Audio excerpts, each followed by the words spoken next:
Baba Ji met the King of England, right? Which sounds very random. So how did that come about, Ji? So whenever you read any or hear any katha Baba Batar Singh, this will probably pop up. It's a very famous Akhi. So 1911, Khalsa College, Amritsar, which is still there, very famous college, university. ਉੱਥੇ ਜਿਹੜੀ committee ਸੀ ਨਾ ਉਹਨਾਂ ਨੇ ਇਹ ਮਤਾ ਪਾਸ ਕਰ ਦਿੱਤਾ ਦਾ ਉਹ ਸਮੇਂ ਇੱਦਾਂ ਹੋਇਆ ਕਿ ਜਿਹੜਾ ਜੋਰਜ ਦ 5th ਹੈਗਾ he was going to be coronated in the Delhi ਦਰਬਾਰ ਹੈ ਨਾ ਅਤੇ ਜਿਹੜਾ ਗੁਰਮਤਾ ਉਹਨਾਂ ਨੇ ਕਰ ਦਿੱਤਾ ਕਿ if anyone is to represent the Sikhs ਉਹ ਬਾਬਾ ਅਤਰ ਸਿੰਘ ਜੀ ਕਰਨਗੇ so now some people may do ਸ਼ੰਕਾ ਹੈ ਕਿ ਇਹਨਾਂ ਤੇ ਸਾਡਾ ਰਾਜ ਹੋਇਆ ਹੈ ਨਾ why should we go there ਹੈ ਨਾ but Baba Atta Singh, what they do there itself shows why they went there. They went to show the supremacy of the Khalsa. Baba Atta Singh Ji basically leads the convoy of the Sikhs, the representation of the Sikhs in the Delhi Darbar, when it's the coronation of King George V as the Emperor of India, or whatever they call themselves. So obviously after Victoria, I think, Asiga. The procession goes from Seeskan Sahib. You can imagine all these Raja are going. But Baba Atta Singh Ji said ਕਿ ਅਸੀਂ Sri Guru Granth Sahib Ji Maharaj ਜਿਹੜੇ ਮਹਾਰਾਜੇ ਦੇ ਮਹਾਰਾਜੇ ਆ ਉਹਨਾਂ ਦੇ ਦਰਸ਼ਨ ਕਰਾਉਣੇ ਆ to them ਹੈ ਨਾ ਕਿ ਇਹ ਨਾ ਸੋਚਣ ਕਿ ਅਸੀਂ ਹਿੰਦੁਸਤਾਨ ਦੇ ਰਾਜੇ ਬਣ ਗਏ ਆ ਹੈ ਨਾ the king of all kings is Guru Granth Sahib Ji Maharaj ਕਿ ਗੁਰੂ ਗ੍ਰੰਥ ਸਾਹਿਬ ਜੀ ਮਹਾਰਾਜ ਨੂੰ ਪਾਲਕੀ ਦੇ ਵਿੱਚ ਸ਼ੋਭਿਤ ਕਰੋ They fair from Seeskan Sahib in a golden palki. There's a photo of this as well, where there's a elephant with the palki of Guru Granth Sahib Ji Maharaj. Then behind that, Baba Atta Singh Ji is on the elephant, and the elephant with Guru Granth Sahib Ji led the procession. And Bhai Arjan Singh Ji of Bagadiya Pind, who was the descendant of Bhai Rupa Ji, they were called to sit at the tabya, but वो किसी कारण करके नहीं आ सके. They couldn't come. They had to leave early or something. The Prabandhaks, the committee did benti to Baba Atta Singh Ji. Baba Atta Singh Ji said that I am at the tabya of the Panth. ਤੁਸੀਂ ਹੋਰ ਕਿਸੇ ਨੂੰ ਰੱਖ ਦਿਓ ਕਿ ਮੈਂ ਤਾਂ ਪੰਥ ਦਾ ਸੇਵਕ ਆ ਹੈ ਨਾ ਕਿ I don't want to go in there and they're seeing ਕਿ ਇਹ like this is who's come and I want to be behind Maharaj ਹੈ ਨਾ So ਇੱਕ ਨਿਹੰਗ ਸਿੰਘ ਸੀਗਾ ਕੁਦਰਤੀ and in the photo as well, we'll put it up, you'll see the Nihang Singh sitting there. ਉਹਨੇ ਕਿਹਾ ਮੈਂ ਸੇਵਾ ਕਰੂਗਾ. So he did Chaur Sahib and Guru Granth Sahib Ji Maharaj. Then the next elephant was the Kirtanis, and then after that Baba Atta Singh Ji. So doing Kirtan, they went, and then they're followed by all these Raje, who are going in to greet George V. And then when they reach the Lal Killa, and then in the Lal Killa, there's a Diwan-e-Khas, which is like an open courtyard, and that's where they had this Delhi Darbar, all this area set up.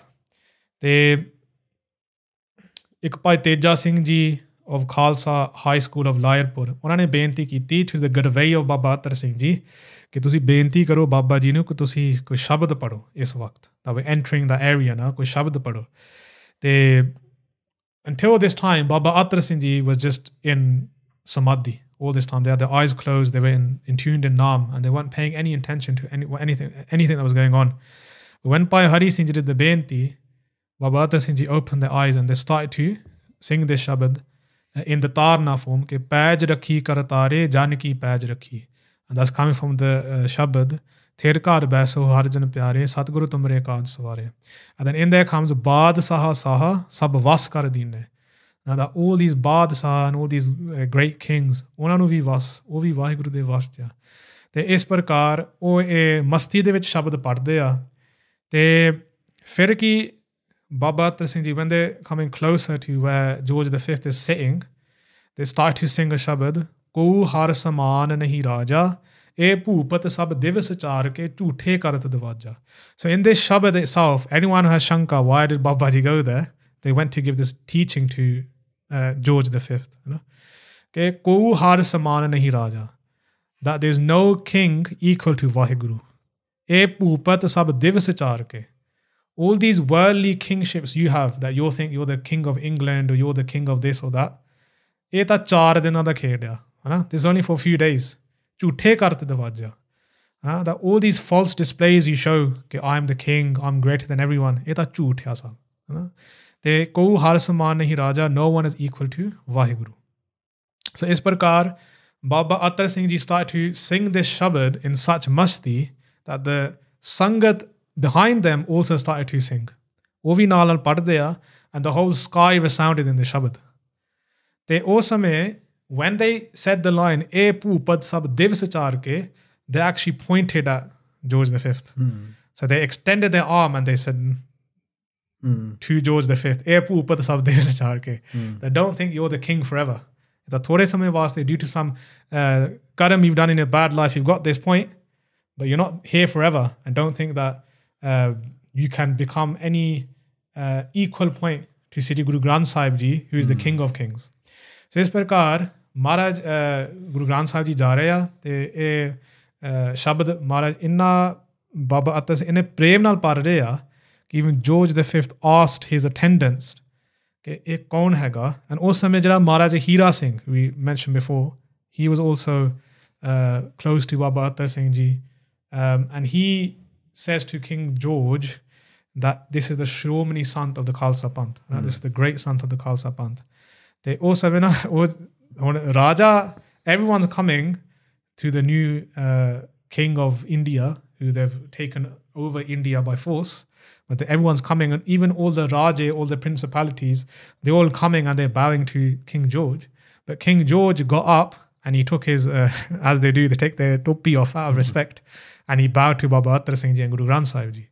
ਤੇ ਉਹ ਸਮੇਂ ਇੱਦਾਂ ਵੀ ਹੁੰਦਾ ਆ ਕਿ ਜਦੋਂ ਬਾਬਾ ਅਤਰ Singh ji the next day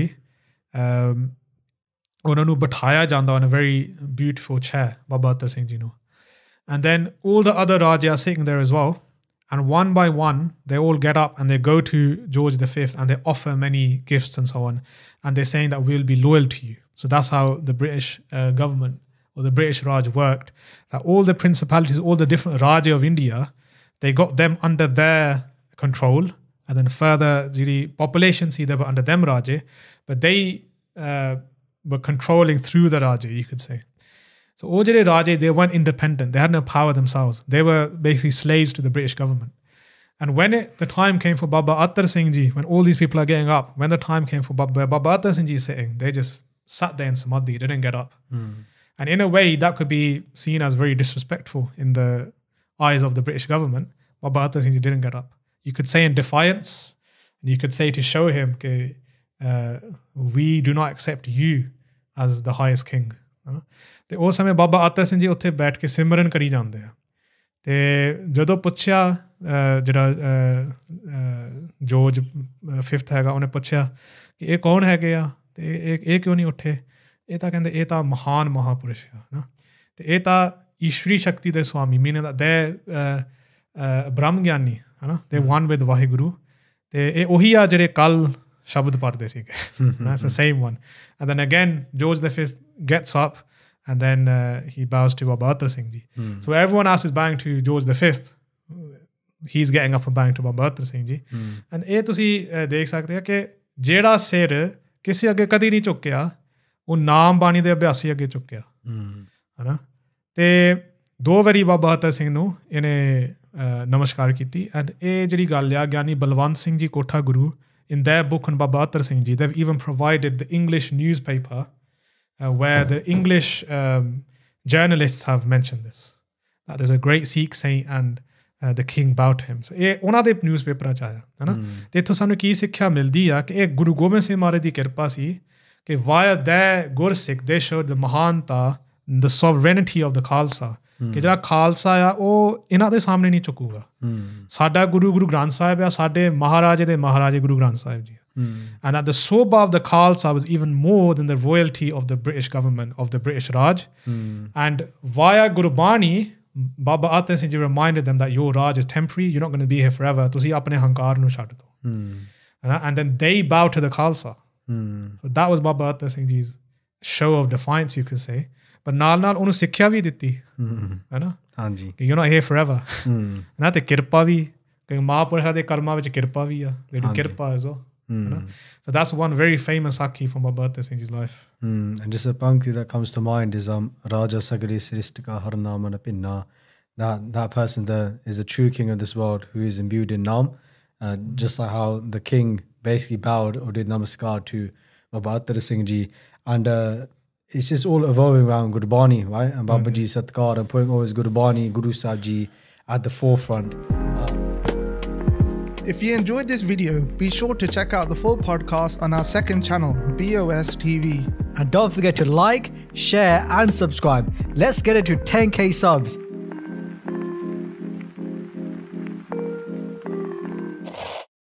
So, you know, with the Q&A series, right? So there was this question that the Sangat asked is, as a Gursikh, I've taken Amrit, but then I don't know what's next. So what comes after Amrit?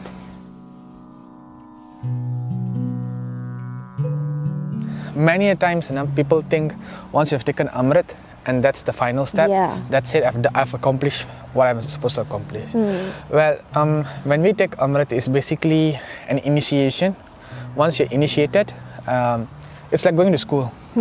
You are administered into school, you're registered into the school, but now once you're in the school, you go from primary 1, 2, 3, and you move forward until you go into university. You can go up to PhD, etc. And you graduate. Right? That's the most important thing.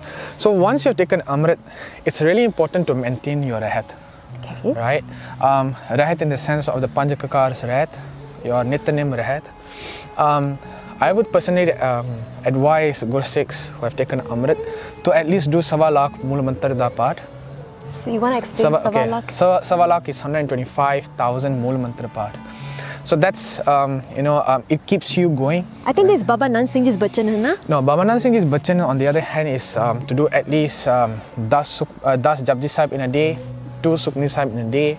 Or you can do 700 Mool Mantra a day for 1 month. And that is equivalent to a Sahaj Path. Sahaj Path, okay. So, of course, there are so many other ways, right, to ensure you have this consistency or the closeness with Guru Sahib or with Sikhi. And then the most important thing is Amrit Vela. Yeah. Now, of course, it's the most difficult thing to do, especially for those who have taken Amrit. It's a change on their lifestyle, right? Just imagine someone who never woke up for Amrit Vela before, and now they have to maintain an Amrit Vela. Of course, there are opinions on what time Amrit Vela starts. As per Bhai Gurdas Ji Swara is the Pichli Raat de Pahar. Pichli Raat de Pahar is 3 to 6. Right? It basically before the sunrise. Before the sunrise. 3 hours before the sunrise. Yes. So it's either 3 to 6, but some Gursikhs they start even earlier. So they start at like midnight until 6. Yeah. Or they can go up from midnight to maybe for an hour or 2 hours. But the most important thing after taking Amrit is to remember your Nityanem, your Simran, whatever you have done, it should be Daswand. Daswand is at least 2.5 hours of your daily time should be given for Nityanem, for Naam, for Gurbani Abhyas. That's interesting because when we think about Daswand, we think that it's only money, but it's actually time as well, Hana? Yes, it's time as well. And I think another thing is about Seva. Once we take Amrit, right, we forget that we have to go and do Seva. I remember this Sakhi from Bhai Rama Singh Ji's book. They say once you've taken Amrit, one of the biggest issues we would have is ego. Yeah, we think that we are better than those who have not taken Amrit. Yeah, so Bhai Rama Singh Ji then gave this advice. He said, this is what he has done before as well. Before you go into the Darbar side, try to go and do Jodi and the Seva, right? And put that Ramal, the Tood, on your forehead and do Ardas to Maharaj. Maharaj, please bless me with Sikhi Jivan. Even Gurbani says, Gursikha ki har tood de, hum papi pi gat pahe. Yeah, that's the most important thing for us to do, right? As we're doing Seva, it's good for us and it's advisable because it comes in Sakhi where Guru Arjan Dev Ji Maharaj, the Sikhs from Kabul came to see Maharaj. They say, Maharaj kithe gaye? Where's Guru Arjan Dev Ji Maharaj? And they told Baba Buddha Ji, Baba Ji, where's Guru Arjan Dev Ji? And when they were in the Darbar, Maharaj was not there. When he came out, Baba Buddha Ji knew where Guru Arjan Dev Ji was. When they went out and they saw Guru Arjan Dev Ji was doing Jodi and the Seva.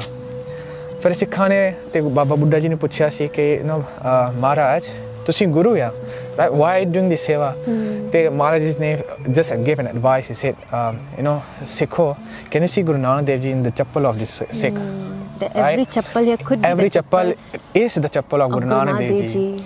So, inni pavana, with so much of faith and pyar, Guru Arjan Dev Ji did seva.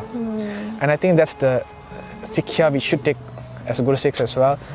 ਇੱਕ ਜਿਹੜੇ ਸਿੱਖ ਗੁਰਦੁਆਰੇ ਆਉਂਦੇ ਆ ਕਿਸ ਤਰ੍ਹਾਂ ਵੀ ਹੋਵੇ ਉਹ ਗੁਰੂ ਨਾਨਕ ਦੇਵ ਜੀ ਦੇ ਸਰੂਪ ਹੁੰਦੇ ਨੇ Waheguru so that's how we humble ourselves and you know ਮਿੱਠ ਤਨੀਮੀ ਨਾਨਕਾ ਗੁਣ ਚਿਆਂਗਿਆ ਤਤ so that's the most important thing as a Gurusikh to have nimrata. You have Simran as well. Go in the Sangat of Gurusikhs, go and look for Sangat. Yeah. I know it's difficult, especially people say, "Mere ko Sangat nahi hai. I'm staying far away from Sangat." Yeah. You know, if you don't have Sangat, create Sangat, right? We have got audios online. If you say, "I don't have Sangat," or people who are doing Simran, why don't you do this on the Simran in the morning, Amrit Vela? Listen them with your phone, your earphones on. And I think talking about that, it's a very good habit to have Gurbani on. Throughout the day in our house. Yeah. ਜਿਵੇਂ ਸਾਡੇ ਘਰ ਦੇ ਵਿੱਚ we have one in living room. In our room, in Babaji's room. Yes. So it becomes a habit that throughout our day, even as we are doing whatever housework, we are studying, we are working. Yeah. But somehow, subconsciously, our mind is also, you know, the Bani is going on in the background. Yeah. Sometimes the mind suddenly just attunes to that, or like Pankti, you know, or this Bani. So these are basically, I feel, we basically once we have taken Amrit, it's not that's the end. It's actually a beginning. The beginning, right? And we have to make sure that we are progressing. We are just not stuck at primary one or we level need to progress 1. We need to progress. Secondary. We need to progress to university, PhD. And the graduation would be when we have basically become one with Waheguru. Yes. And we don't have to come back into this world again, Hannah. Yeah. So that's amazing. So I hope that was really helpful for all of you. And if you have any other questions, please do let us know in the comment below, and we'll try our best to answer it. Thank you so much. Pula chukan dikima. Waheguru ji ka Khalsa. Waheguru ji ki Fateh.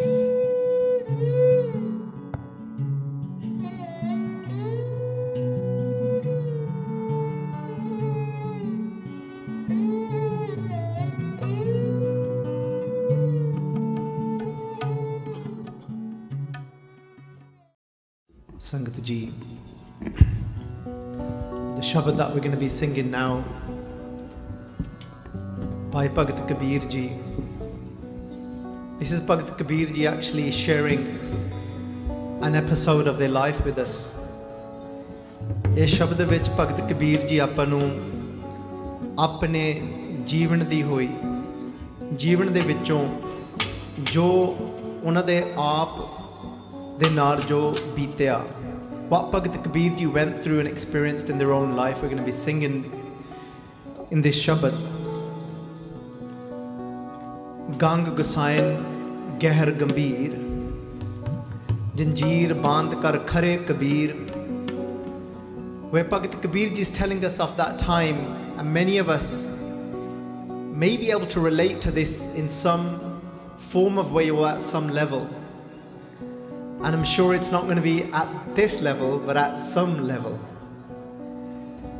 Kabir Ji is telling us that there was a time in their life, because Kabir Ji would say to people that I've reached the highest point that anybody can reach in life. People talk about being kings within this world, but Kabir Ji is saying, but I've become that true king. That I've become the Abhinasi Raja. Abhinasi Raja means that Raja, that king that cannot be destroyed. That king that will live forever. And people, when they would hear these words that Kabir Ji saying that I've become that king of all kings that is going to live forever. And some of you might think that, is that not speaking out of arrogance or ego?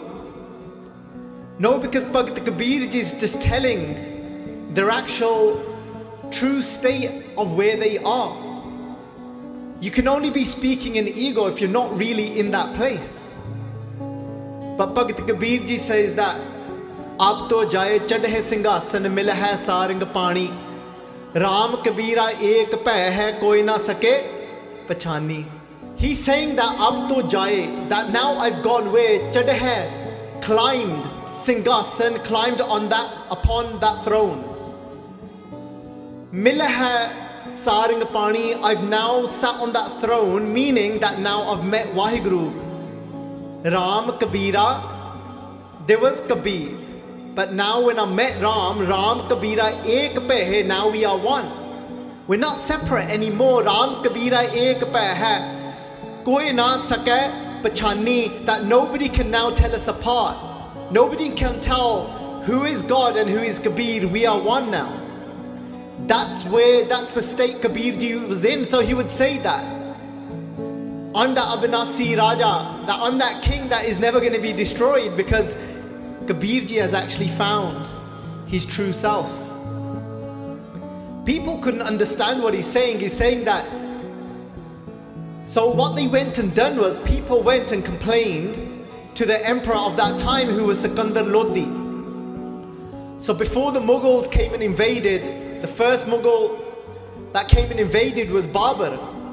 But before them, there was 3 kings from the Lodi family. And Sikandar Lodi was the emperor of that time in India. People went and complained to him. They said, you should be concerned.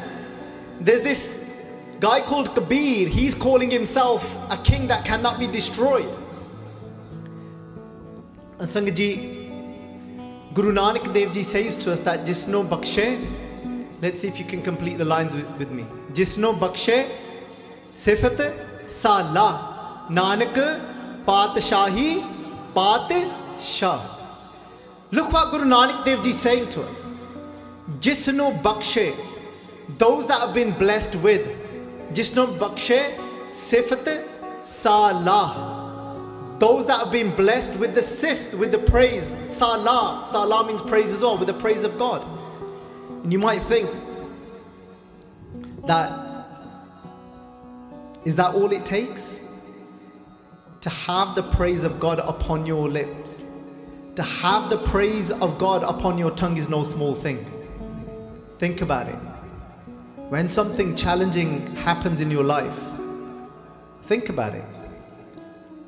When something happens to you in your life and you did not expect it to go that way and you didn't want it to go that way, and that happens anyway, are you still able to praise God in that moment? Are you still able to say wow to that Creator? Because Guru Tegh Bahadur Ji says to us that nar chahat kach aure ki aure pei chitvat rahe uth gaur nanak phansi gal pari. Nar, this human being, chahat kach, I wanted something, but aure ki aure pei, but something else completely different happened instead. So I'm left there now, complaining, thinking, cursing. Why? Why me? Why did this have to happen to me? And in that moment, upon the tongue isn't va. You're not saying wow. You're not praising Waheguru anymore. So that's why Guru Nanak Sache Paatshah says that those that have got the praise of God upon their tongue at all times, Jisno Bakshe Sifat Salah, Nanak Patshahi Patshah. Guru Saaheb Jee saying Nanak. A slight little pause there means Guru Nanak Dev Ji saying Nanak Patshahi Patshah. They are the king of kings. Somebody goes to Sikandar Lodi and says that, what, you know what? This Kabir guy, he's always been a little crazy and different right from the beginning. There was time, it says, there's a Janam Sakhi of Bhagat Kabir Ji. Janam Sakhi means the life story of Bhagat Kabir Ji. And they say he was only about 5-6 years old, and he's sitting on this wall, and he's got his little friends around him, and Kabir Ji is being raised by a Muslim family. His parents' name was Nero and Nima. Cool names, right? Nero and Nima. He sat there on this wall and he's saying Ram, Ram, Ram, Ram. And this mullah walks by. And a mullah is basically a Muslim teacher. A mullah is walking by and he said, "Oh, aaki bolda hai?" He said, "What are you saying? What are you singing?" He goes, "Ram Ram thoda bolna hai." He goes, you're not to say Ram. He goes, you're a Muslim child.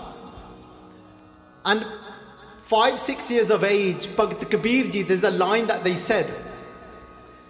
And the line was, Buddha pooj Hindu moe, Turk moe sir nai. A 5-6-year-old child is saying to a Muslim teacher of his town, is saying, you're telling me to be quiet and stop saying God's name. He goes, where the Hindus are dead from inside because they are just there worshipping statues, and there's you guys bowing your head down towards these qabra, towards this place where certain peers have died, and now you've made a little tomb there and you're bowing your head towards there and you're telling me to be quiet. That was Kabir Ji. And I often say, it's easy today to come here and do matha tek to the likes of Bhagat Kabir Ji that sit in Guru Saaheb Jee. But most people today, even that identify as Sikh, would struggle with him today. It'd be too much for them. Because he was crazy. Not my words, his own words. We're going to sing that shabd later, where he tells the world that, yeah, I'm crazy. You lot are the ones that are okay, because I'm the crazy guy. But imagine saying that to this teacher, and he nods his head, and he's furious, and he walks off. The mullah does. So Kabir's grown up with that reputation. And see if I can remember the slok. Bhagat Kabir Ji, he said that, you know, Muslims have started to now believe that God is in this one little area of what is called Kaaba, the Makkah, the black box. He goes, Muslims, they now think that God's sitting in this little one place. And he said, you know what happened to me one day? Kabir Ji said, Kabir Ji goes, guess what happened to me? He goes, let me tell you a little story. He goes, Kabir, Hajj Kabe hon jaye tha. He goes, I was on my way to Hajj to do pilgrimage at Makkah. He goes, guess who I ended up bumping into en route? Because you won't believe this. Aage milya khadai. Yeah, I met God. I didn't even get to Kaaba yet. Bumped into God. Aage milya khadai. They say in journalism, they say that sarcasm is the lowest form of wit. But try telling Kabir Ji that. He ain't having any of it. And then he goes, guess what? Because God says to me, where are you off to? He goes, I was going to go and see you. Because what are you doing here? God said, he says, you know what? God said to me after that, he goes, Sai mujhse lad padya. He goes, "Ota lad paya mere naal Rab." He goes, he kicked off with me. He goes, God goes, Tujhe kin furmai guy. He goes, who told you that I'm just sitting there? This is Kabir Ji. You tell me now if people are going to be able to handle him, if he was around today. It's easy today speaking about Bhagats. They weren't no normal people that just fit into society and that just went along with what everyone else is doing. So what happens? Sikandar Lodi called him. He said, look, what are you on about? I'm the king. Why are you calling yourself the king? And he said, you've got to stop calling yourself the king whilst I'm the king here. Kabir Ji says, I can't, because I am the king. I can't stop saying I'm the king if I'm the king. So, Ganga Gasayan Geher Gambhir, this is the shabd we're going to sing now. Benji, Gurpreet's going to sing. He said, what Sikandar Lodi said then to his servants was that, Janjeer band kar, tie him up in chains. He was tied in chains. Janjeer band kar, Janjeer means chains. Janjeer band kar khare Kabir. They said, go and take him and put him into that Ganga Gusayan Geher Gambhir. Ganga means the Ganges, the mother Ganges. And Kabir Ji saying, Dekh lo, a Hindu inu maa kende ya Ganga nu. E maa to ina vadda paap karaun lag gaya. They're going to make this mother do such a sin to take the life of a Bhagat. Gang Kasayan Geher Gambhir Janjeer Band Kar Khare Kabir. But the next line is the essence. Marna dige, tan kahe ko darai.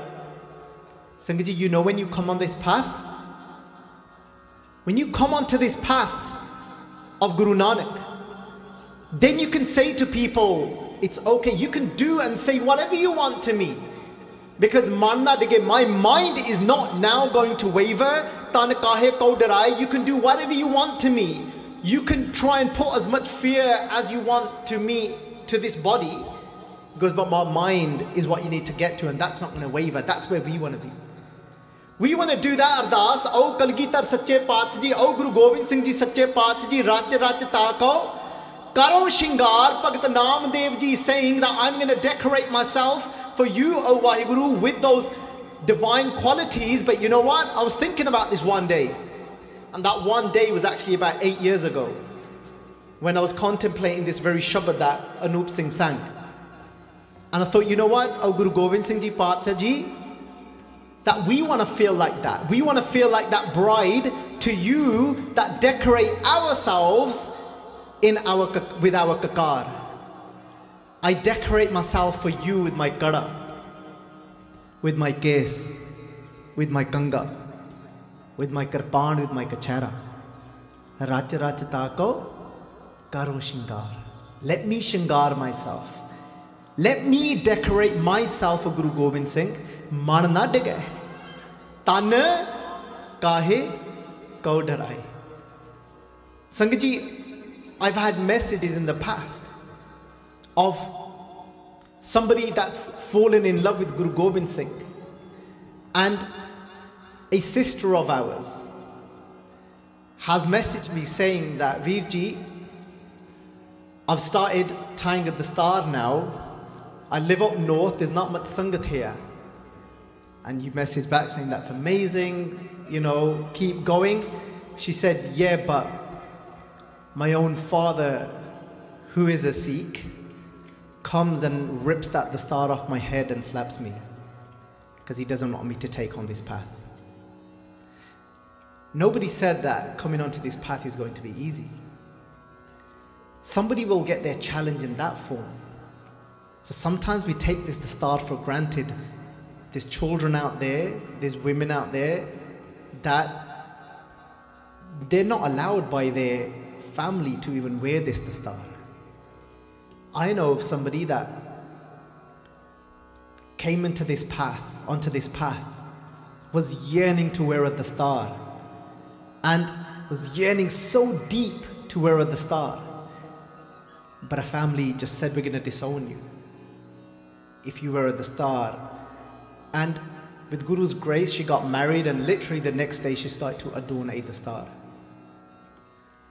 Because you know, when Guru Hargobind Saheb Ji Sache Paatshah Ji, somebody I was speaking to just this week gone, he said, Veerji, I'm really struggling. He's got his case, he wears a patka. He said, I'm really struggling with lust.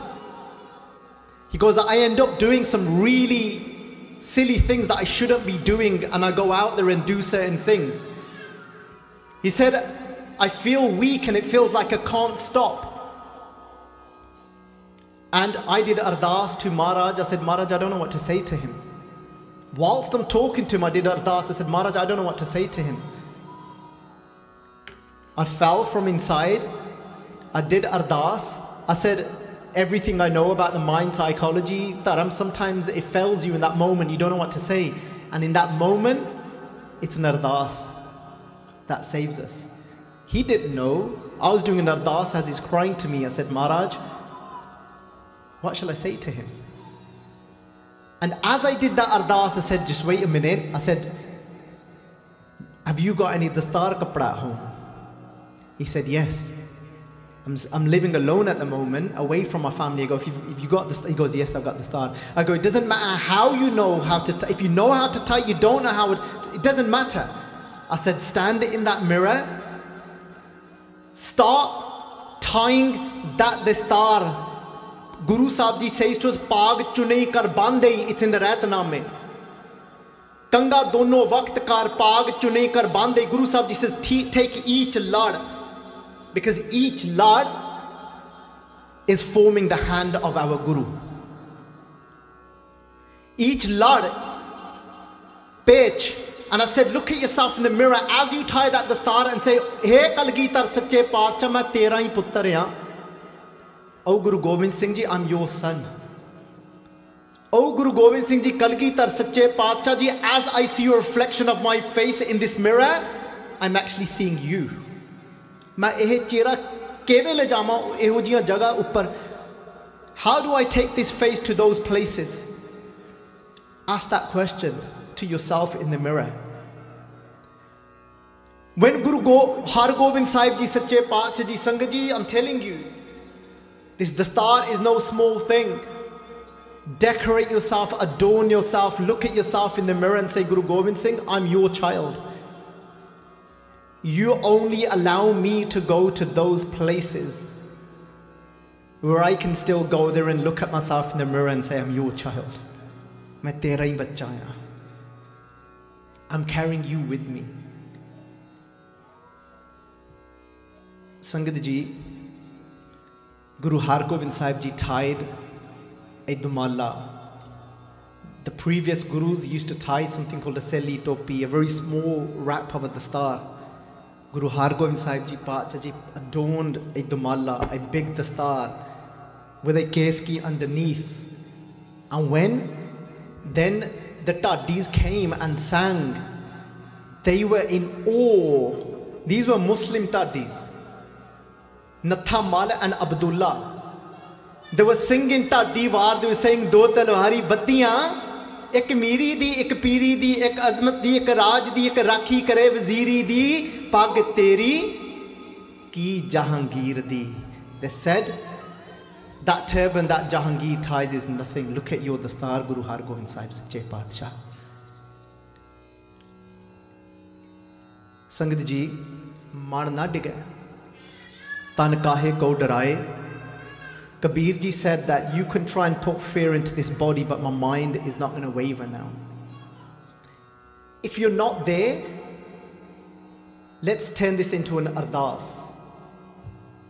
If your mind is still wavering, when we sing this, turn it into an ardas, make it into now a plea, a cry, saying that don't let my mind waver from your Sikhi. Charan kamal chit rehe samaye.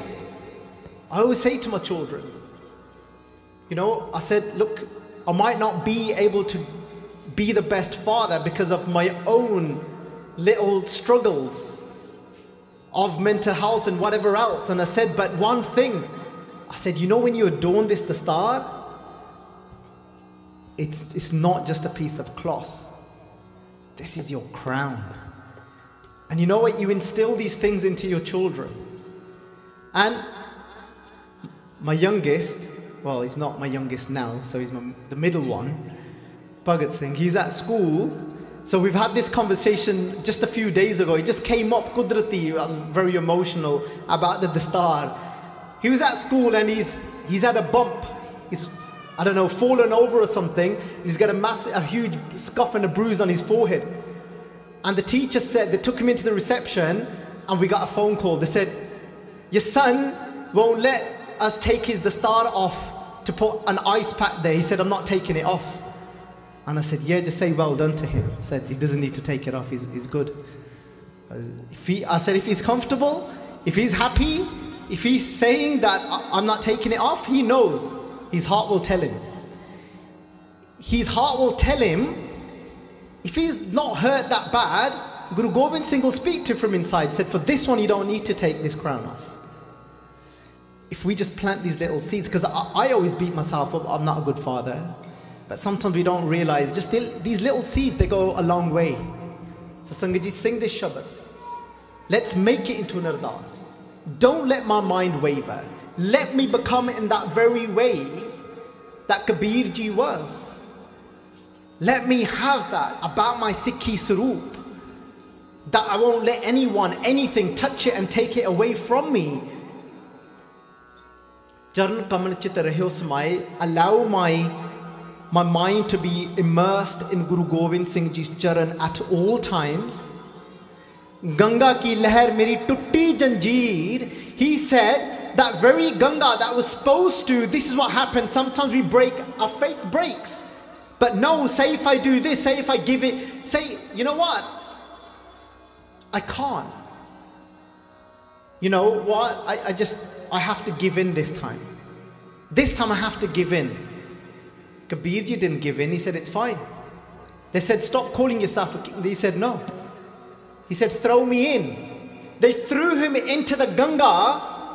They're waiting for him to drown. He's chained. He cannot swim. He said, Ganga ki lahar. He goes, but what happened? He goes, those very waves that were supposed to drown me, those very waves became my savior and brought me up onto the top of that Ganga. I was floating on there. I didn't drown. Ganga ki lahar meri tutti janjeer. He goes, my chains broke. The waves of that Ganga actually broke my chains. I was floating on top, Mirgachalla par baithe Kabir. It was like you would have seen how some saints sit on this lion skin or a deer skin to meditate. He said, I was sat on top of that Ganga, on top of that river, like I was meditating on this deer skin. Keh Kabir ko sangna saath. He goes, there's times when it feels like nobody's with you, that will hold your hand to save you, and sometimes that's your own family. Jalathal rakan hai Raghunath. He said, but there is always that protector, God, that is with you. Sangat ji, there's times when we get shackled in the chains of our own demons, with the demon of anger, with that demon of slander. But you know what? We want to open our heart so the wave of our Guru's wisdom comes and breaks those shackles and takes them away for us. We want Bani to speak to us like that. Do this ardas today. Say, Guroo Saaheb Jee, let the wave of your shabad come and break those shackles that I'm shackled in. So let's sing this shabad now that you know what it means.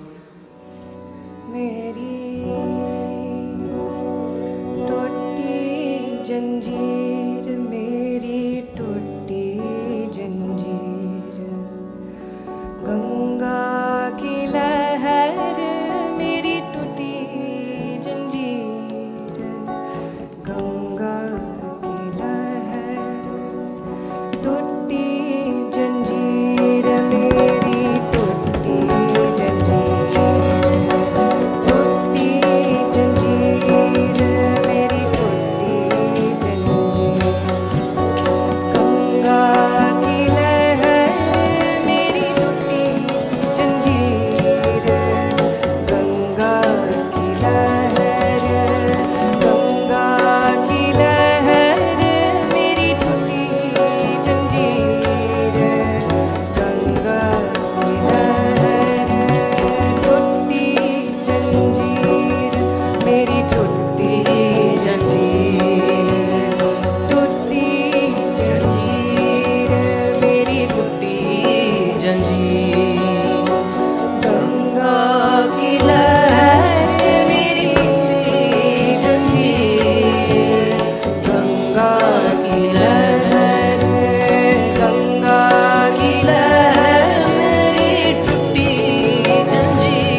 चरण कमल चित्त रहे उस माए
साजन है समिया इस जाने को का की कमिया इस जाने को का की कमिया इस जाने को का की कमिया इस जाने को का जाका मीत साजन है समिया जाका मीत साजन है समिया जाका मीत साजन है समिया जाका मीत साजन है Samiya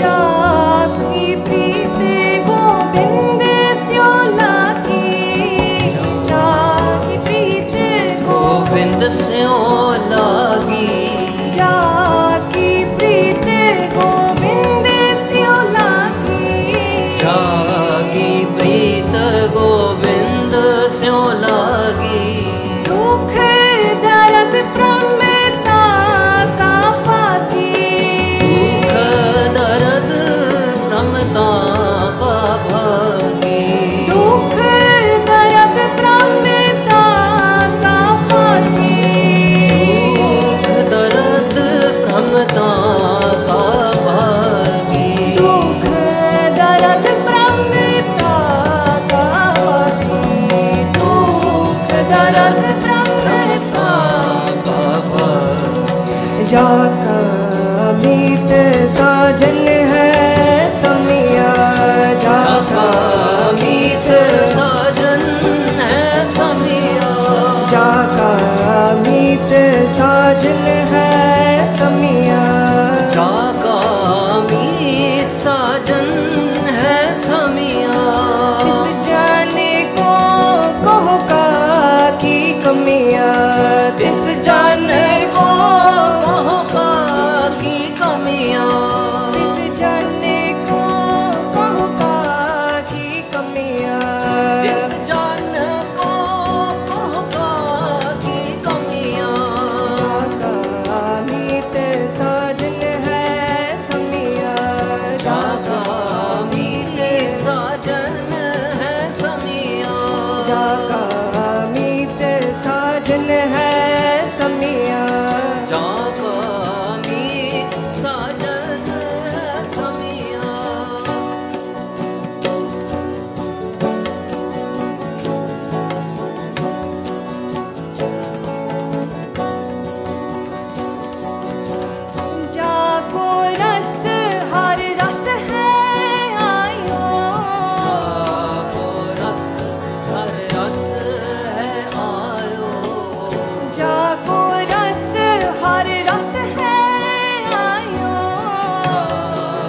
all say that we want to be happy, but what do we mean by happiness? Are there different kinds of happiness? We all need a home where we feel safe, finances, music, laughter, going to the movies with our friends. But despite having all of these, can we say that we're truly happy? I'm sure you've noticed those feelings of pleasure and joy never seem to last. And there's a simple reason for this. I like to call it the pain-pleasure cycle. Think of it like the fuel tank in your car, almost like a happiness tank that is starting to go empty. It starts with a feeling of dissatisfaction. And that feeling is quite uncomfortable inside of us. And as soon as we notice that we have that, we want to fix the feeling. And the way we do this is we seek out pleasures. We see it as a way of filling up our happiness tank. And at this point, we will settle for any form of entertainment that can fill that tank. But as we've all noticed, that fuel doesn't last very long, and very soon the pleasure starts to fade. And as soon as the thing that is keeping us happy is no longer there, we go back to feeling empty again. And we live our whole life like this. From Monday to Friday, we experience stress, and on the weekend, we chase pleasures to fill that tank again. And it feels like our whole life, happiness is always dependent on something else. When we look at how spiritual masters, gurus, and saints talk about their life, these are the words that they use. They say that they experience a blissful euphoria day and night. They say life seems sweet, playful, and joyful. They talk about their life being intoxicated with a divine love, like their life is a song. Now, can we really say that our life is like this? What is it that is so different from our life and theirs? Do they have a lot more comforts and joys, or do they have a different way of thinking about life? Most of us believe that in order to be happy, we should be doing the things that we enjoy. But the masters tell us that we should be enjoying the things we do. If you're passionate about sharing the wisdom of oneness with the world, gather a group of like-minded individuals and then meet regularly to learn our courses. And these courses are completely free and can be taken either in person or online. So visit livingwithwisdom.org and sign up to start your own wisdom group today.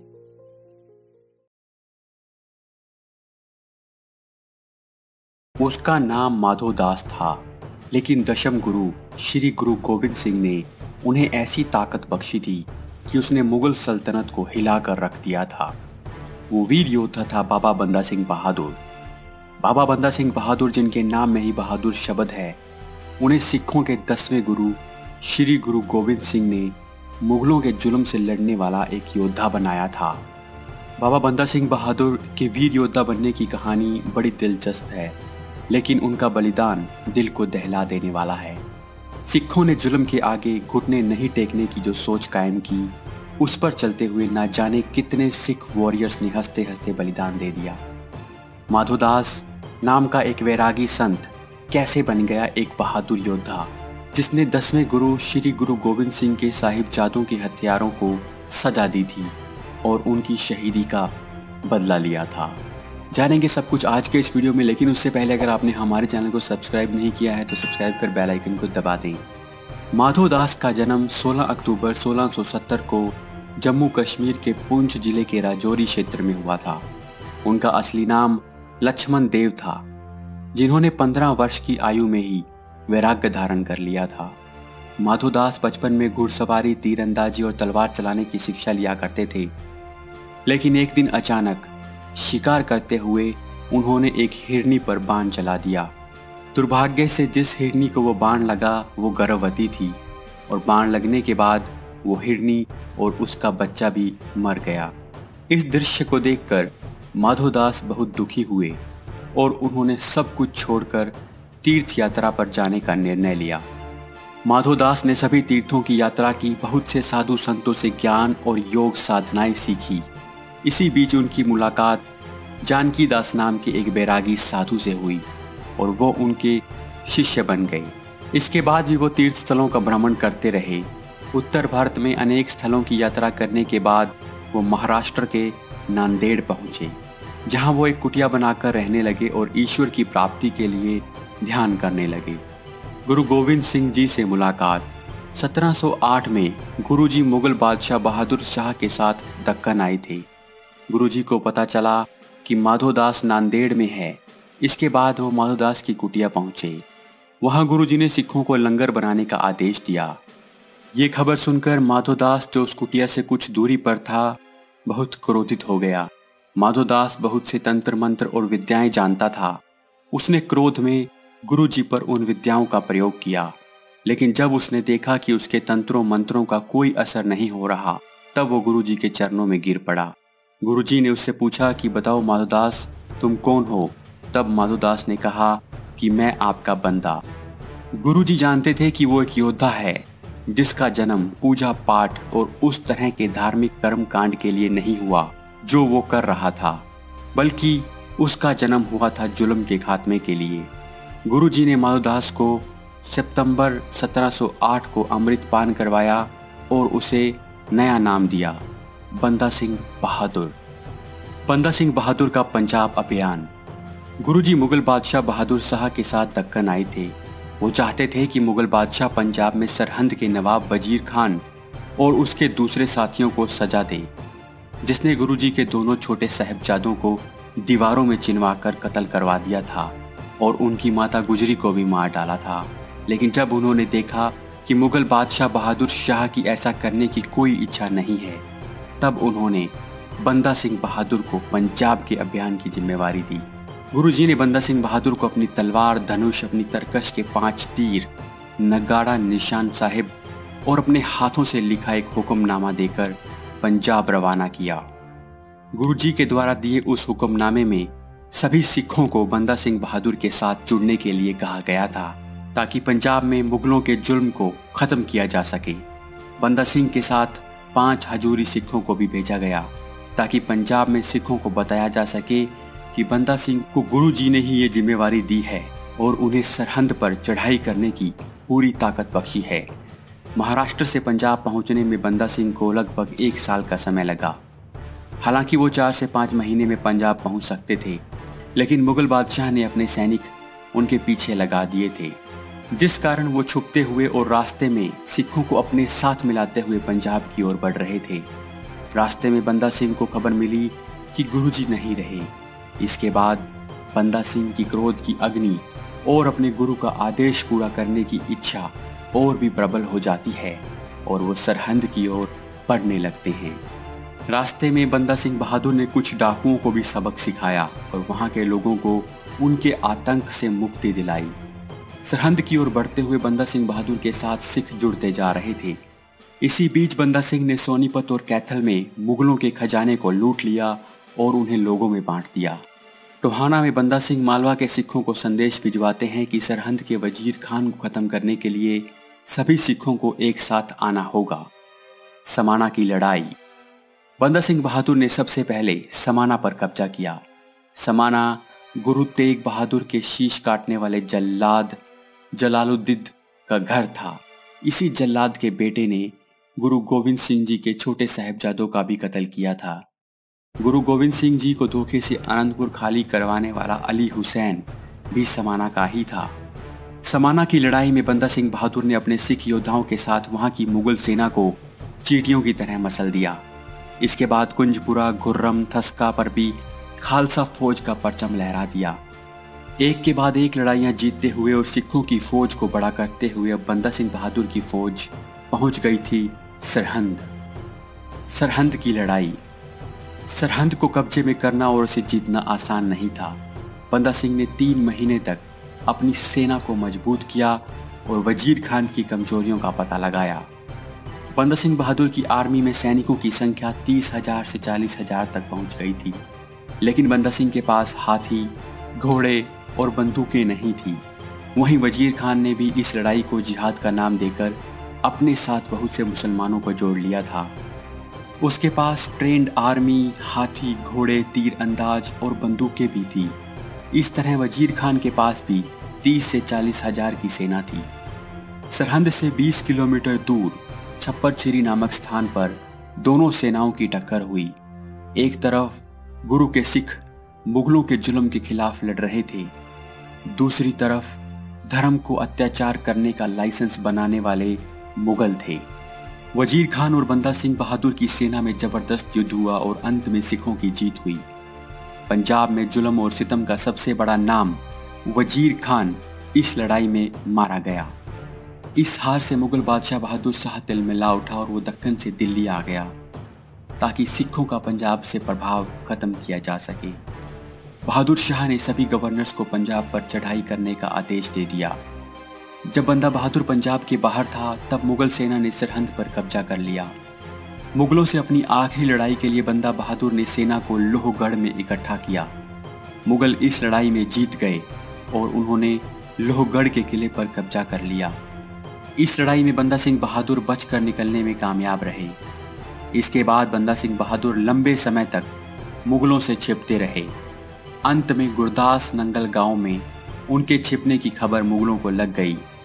Mughal सेना ने उन्हें चारों ओर से घेर लिया और वो पकड़े गए। बंदा बहादुर की शहादत। बंदा सिंह बहादुर को लोहे के पिंजरे में बंद करके दिल्ली लाया गया। दिल्ली पहुंचने पर मुगलों ने उन्हें अपना धर्म बदलने के लिए कहा, लेकिन उन्होंने ऐसा नहीं किया। उन्हें मजबूर करने के लिए उनके सामने ही उनके छोटे से बेटे की हत्या कर दी गई। फिर भी वो नहीं झुके। फिर चिमटियों से उनकी त्वचा नोची गई, लेकिन उन्होंने अपना सर नहीं झुकाया। गर्म सलाखों से उनकी आंखें निकाल दी गई। उन्हें बहुत सी यातनाएं दी गई ताकि वो अपना धर्म छोड़कर मुस्लिम धर्म कबूल कर लें, लेकिन एक सच्चे गुरु सिख ने उन यातनाओं की बिल्कुल परवाह नहीं की। अंत में उन्हें कत्ल कर दिया गया। बंदा सिंह बहादुर ने अपने गुरु के वचनों का मान रखते हुए छोटे साहबजादों की हत्या का बदला लिया। उन्होंने मुगलों को, जो पूरे भारत पर अपना अधिकार कर चुके थे, नाकों चने चबवा दिए। बंदा सिंह बहादुर की शहादत को पूरा हिंदुस्तान हमेशा याद रखेगा और साथ ही याद रखेगा मुगलों के उस दौर को भी। जब कभी धर्म मानवता से बड़ा हो जाता है तब सत्ताएं इंसानियत की सीमाएं लांघ जाती हैं। धर्म के नाम पर ही लोगों पर अत्याचार होने लगते हैं। ऐसे में धर्म की रक्षा के लिए भगवान धरती पर गुरु, पीर, फकीरों और योद्धाओं का रूप लेकर जन्म लेते रहते हैं। दोस्तों, अगर आपको ये वीडियो पसंद आए तो वीडियो को लाइक और शेयर जरूर करें और किस योद्धा के बारे में आप हमसे जानना चाहते हैं आप हमें कमेंट करके जरूर बताएं। आपसे फिर मुलाकात होगी ऐसे ही एक और वीडियो के साथ। तब तक के लिए नमस्कार। नमस्कार दोस्तों, स्टडी IQ में आप सभी का स्वागत है। मेरा नाम है डॉक्टर महिपाल सिंह राठौड़ और आज इस वीडियो में मैं आपके साथ डिस्कस करूंगा बाबा बंदा सिंह बहादुर के बारे में। कुछ ही दिन पहले प्रधानमंत्री नरेंद्र मोदी ने बाबा बंदा सिंह बहादुर को उनके 350वें जन्म दिवस पर याद किया था, एक स्पेशल ट्वीट भी किया था और उन्होंने ट्रिब्यूट्स अपनी तरफ से पे किए थे। तो ये बाबा बंदा सिंह बहादुर कौन है, इनका इतिहास क्या है, इसी के बारे में आज हम चर्चा करेंगे। अगर आप मुझसे सोशल मीडिया पर जुड़ना चाहते हैं तो मुझे ट्विटर, फेसबुक या इंस्टाग्राम पर महिपाल राठौड़ नाम से सर्च कर सकते हैं। मेरे सभी लेक्चर्स के PDF आपको मेरे टेलीग्राम चैनल पर मिल जाएंगे। You have to search by this Mahipal Rathore term on Telegram to find my channel. अगर आप IAS एग्जाम की तैयारी करना चाहते हैं तो स्टडी IQ आपके लिए लाया है एक स्मार्ट कोर्स जिसकी मदद से आप घर बैठे अपने मोबाइल फ़ोन पर IAS एग्जाम की तैयारी कर सकते हैं। आप इस कोर्स में बहुत सारे फीचर्स अवेल कर सकते हैं। ज़्यादा जानकारी के लिए हमारी ऐप डाउनलोड कीजिए from the Google play store और याद रखिए इन कोर्सेज पर EMI ऑप्शन भी अवेलेबल है। बंदा सिंह बहादुर सिख धर्म के इतिहास में एक बहुत ही महत्वपूर्ण पर्सनैलिटी हैं। गुरु गोविंद सिंह जी की मृत्यु के बाद इन्होंने ही सिख धर्म को मिलिटरीली आगे बढ़ाया था। एक तरह से जो उनकी लेगेसी थी लड़ाई की या मिलिट्री की, उसको इन्होंने आगे बढ़ाया था। तो इनका योगदान क्या है, इनका जीवन काल कैसा था, उसको मैं ब्रीफली आज इस लेक्चर में डिस्कस करूंगा। तो सबसे पहली बात आपको याद रखनी है कि ये कब थे हिस्ट्री में। तो इनका जो हिस्टोरिकल टाइम है वो एक रेफरेंस याद रखिएगा। 1670 में इनका जन्म हुआ था और 1716 में इनकी मृत्यु हुई थी। तो ये इनका 46 ईयर्स का जो जीवन काल है, इसमें ये मेनली एक्टिव थे 1708 के बाद, यानी ये केवल 8 साल का जो इनका टाइम पीरियड था, इसी में इन्होंने अपने जीवन के सबसे बड़े बड़े कारनामे किए थे फॉर सिखिज्म।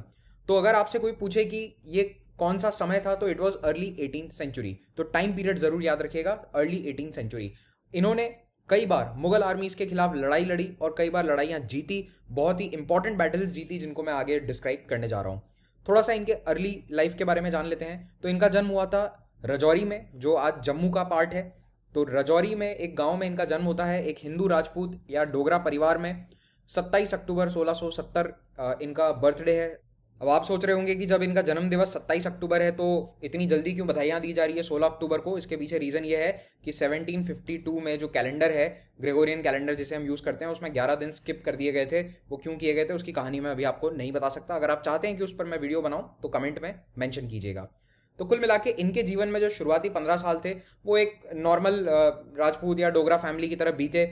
और 15 साल की उम्र में कुछ ऐसा हुआ जिसके कारण इन्होंने ये डिसाइड किया कि ये एक साधु बनना चाहते हैं। He wanted to become an ascetic, जो अपना घर बार छोड़कर 15 की उम्र पे निकल गए और एक बैरागी बन गए। तो इनका नाम ही पड़ गया बंदा बैरागी।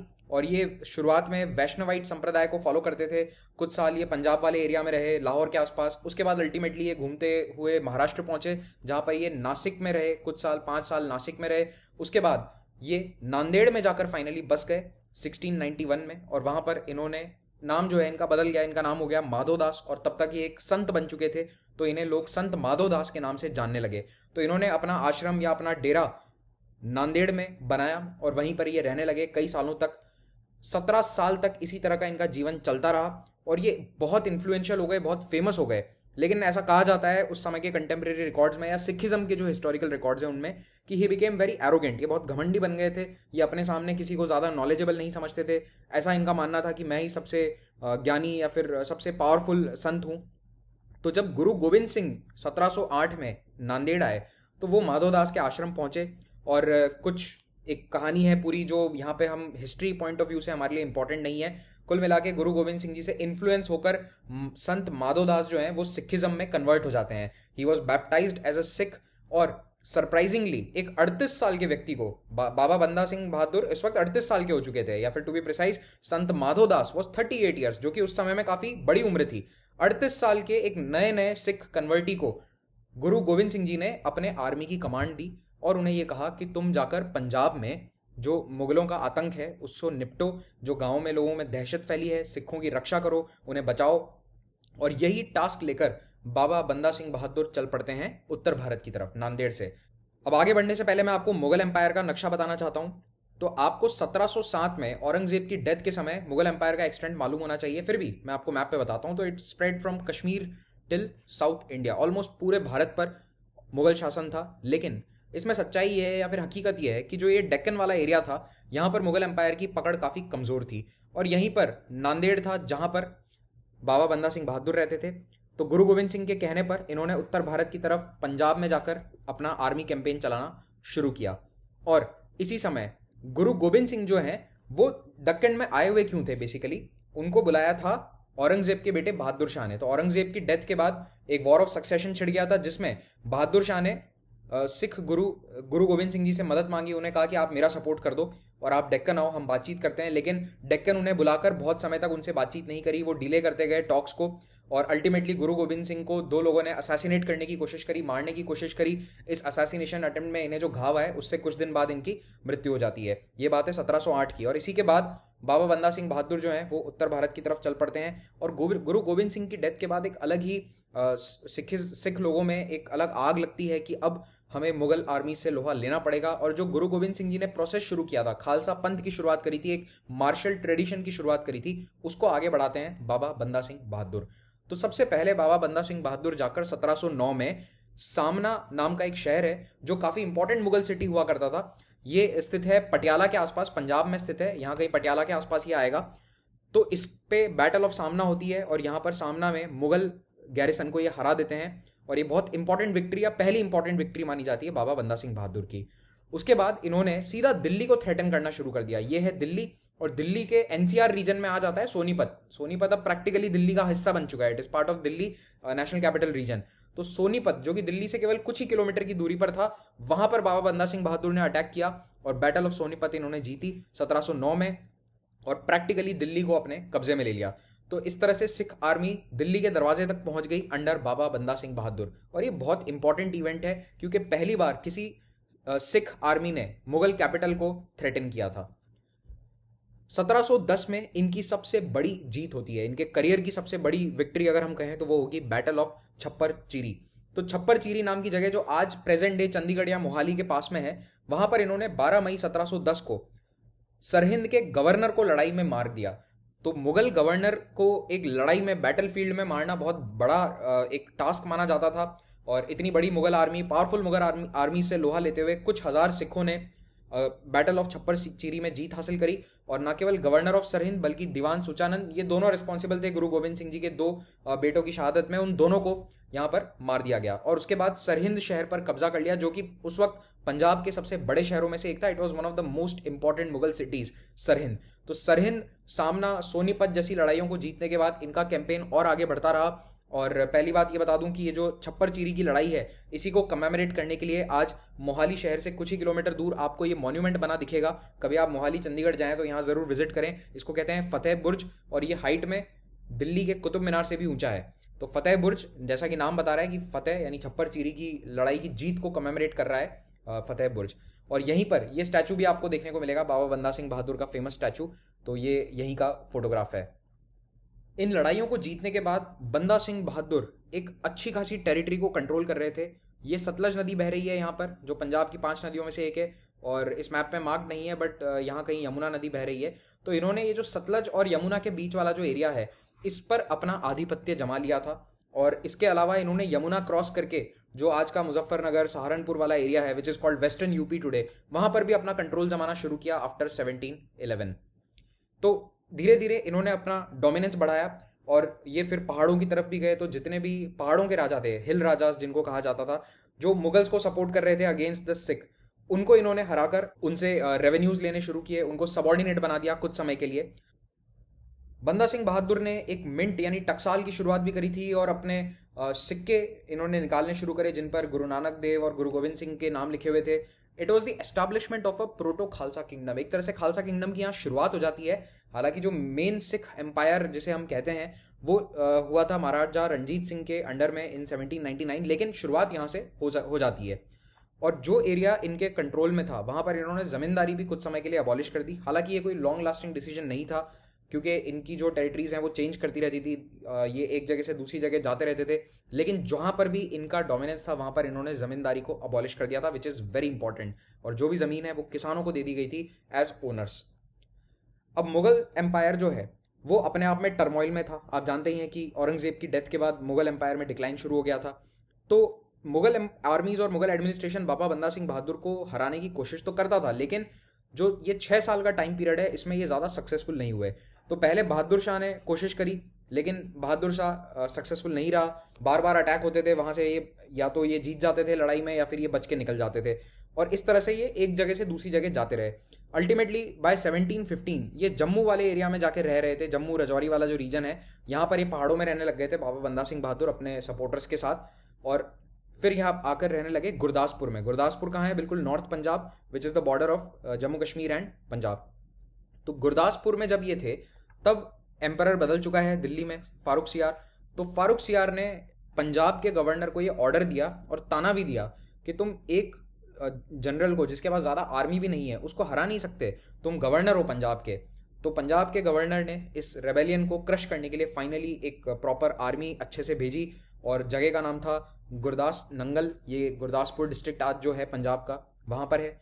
और ये जो आर्मी है ये 8 महीने तक मुगल आर्मी इनको घेर कर बैठी रही, ये इन्हें हरा नहीं पाए। 8 महीने की सीज के बाद अल्टीमेटली 1715 में दिसंबर के महीने में ये सीज खत्म होती है और बाबा बंदा सिंह बहादुर के साथ जो उनके सिख सैनिक थे वो यहाँ पर प्रिजनर बना दिए जाते हैं मुगल आर्मी के द्वारा। लेकिन प्रिजनर बनाकर इनको यहाँ मारा नहीं गया, इनको प्रिजनर बनाकर दिल्ली भेजा गया क्योंकि ये फारूक सियार का स्पेशल ऑर्डर था कि उन्हें जिंदा पकड़ के दिल्ली लाया जाए। तो इन्हें दिल्ली ले जाया गया और दिल्ली में इनको टॉर्चर किया गया और जितने भी सिख सैनिक पकड़े गए थे उन्हें चुन चुनकर डेली एग्जीक्यूट किया जाता था। और अल्टीमेटली 9 जून 1716 को बाबा बंदा सिंह बहादुर को टॉर्चर किया गया, कई तरीके से टॉर्चर किया गया और फाइनली इनको मार दिया गया। तो ये थी हिस्ट्री बाबा बंदा सिंह बहादुर की। अब आप सोचेंगे कि इनकी इंपॉर्टेंस क्या है, तो देखिए सबसे मेजर इनकी इंपॉर्टेंस है कि इन्होंने पहली बार सिखिज्म में एक मिसाल कायम करी कि मुगल आर्मीज़ को, बड़ी मुगल आर्मीज़ को मेजर बैटल्स में हराया जा सकता है, मुगल टाउन्स को कब्जा किया जा सकता है। बैटल्स पहले भी होती थी, गुरु गोविंद सिंह जी के समय भी बैटल्स हुई थी, लेकिन इतनी मेजर विक्ट्रीज जो हैं वो सिख आर्मीज़ की पहली बार हुई अंडर बाबा बंदा सिंह बहादुर। तो मिलिटरीली एक सिख एम्पायर की तरफ बढ़ने के जो कदम है वो इनके शासन में या फिर इनके जीवन काल में शुरू होते हैं। और ये सब और इम्पॉर्टेंट है क्योंकि इन्होंने 38 की एज पे सिखिज्म ज्वाइन किया था, अपनाया था, और 8 सालों में इन्होंने इतना कुछ कर दिया। इसी के साथ ये लेक्चर समाप्त होता है। Thank you very much for watching this. Have a great day.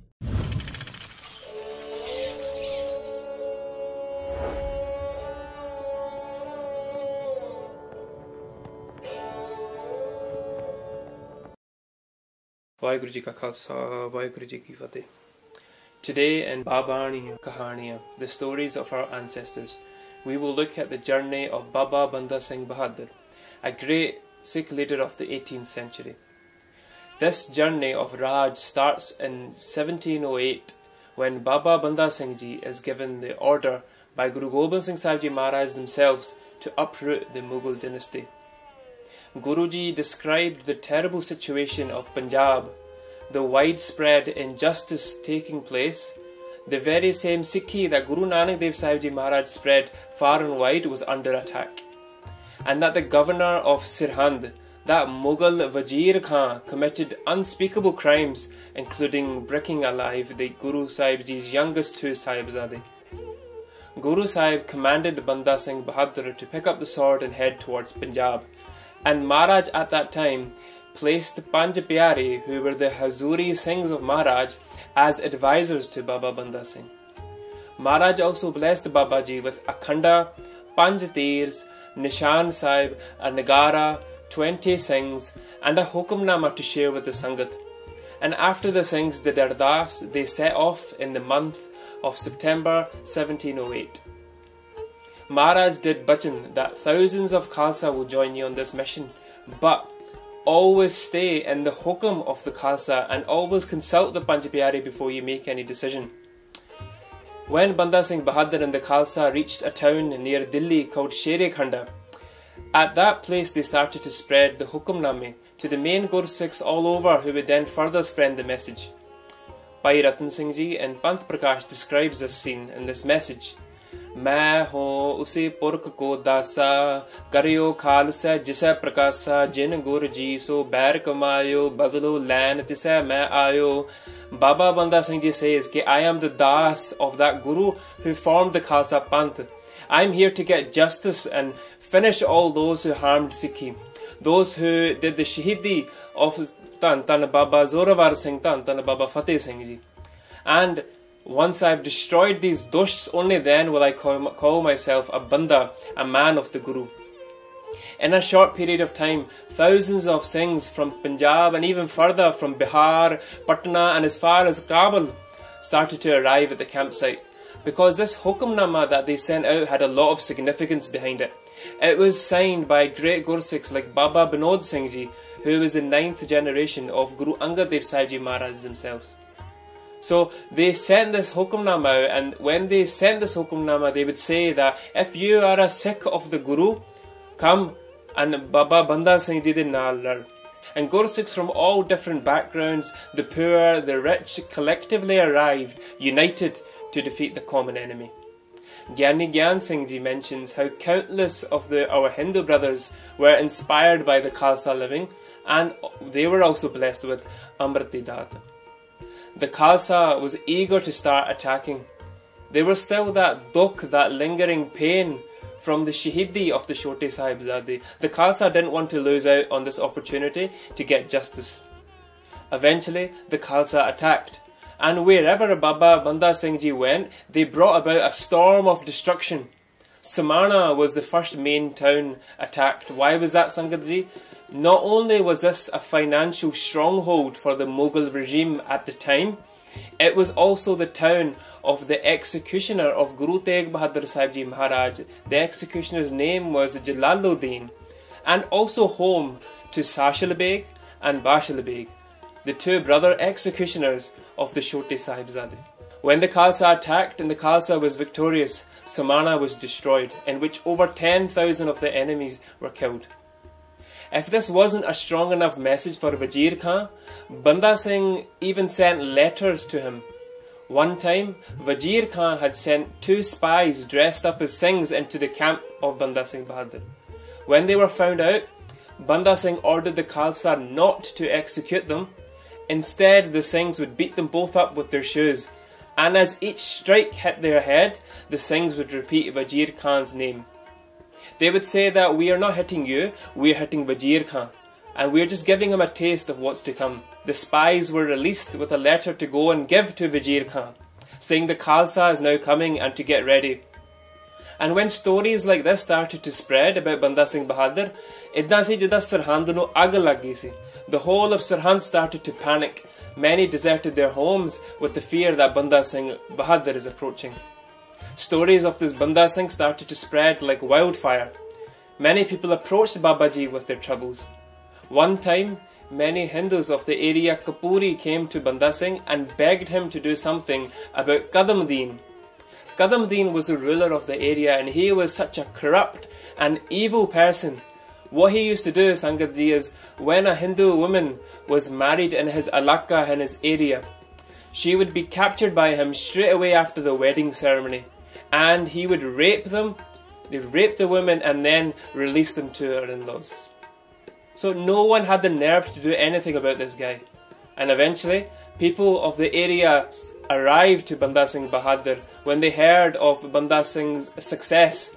And they arrived crying, begging, and they clutched the feet of Babaji, asking him to take action. Babaji at once sent some of his main generals of the Panth, including Baba Bad Singh Ji along with 500 Singhs, to go and end this brutality. When the Singhs arrived, Kadamdeen was intoxicated in one of his own institutions. And the Singhs, at that point, they set the place on fire, they captured Kadamdeen and they brought him back to Banda Singh. Once he admitted to raping and killing countless women, the Khalsa gave justice and got justice there and then. The Khalsa, what they did to him, they hung him from a tree and then they burnt him alive. The Singhs at the time were the police, they were the courts and they were the judges. Babaji would go on bringing justice to people who had no hope left after enduring this type of treatment for many years.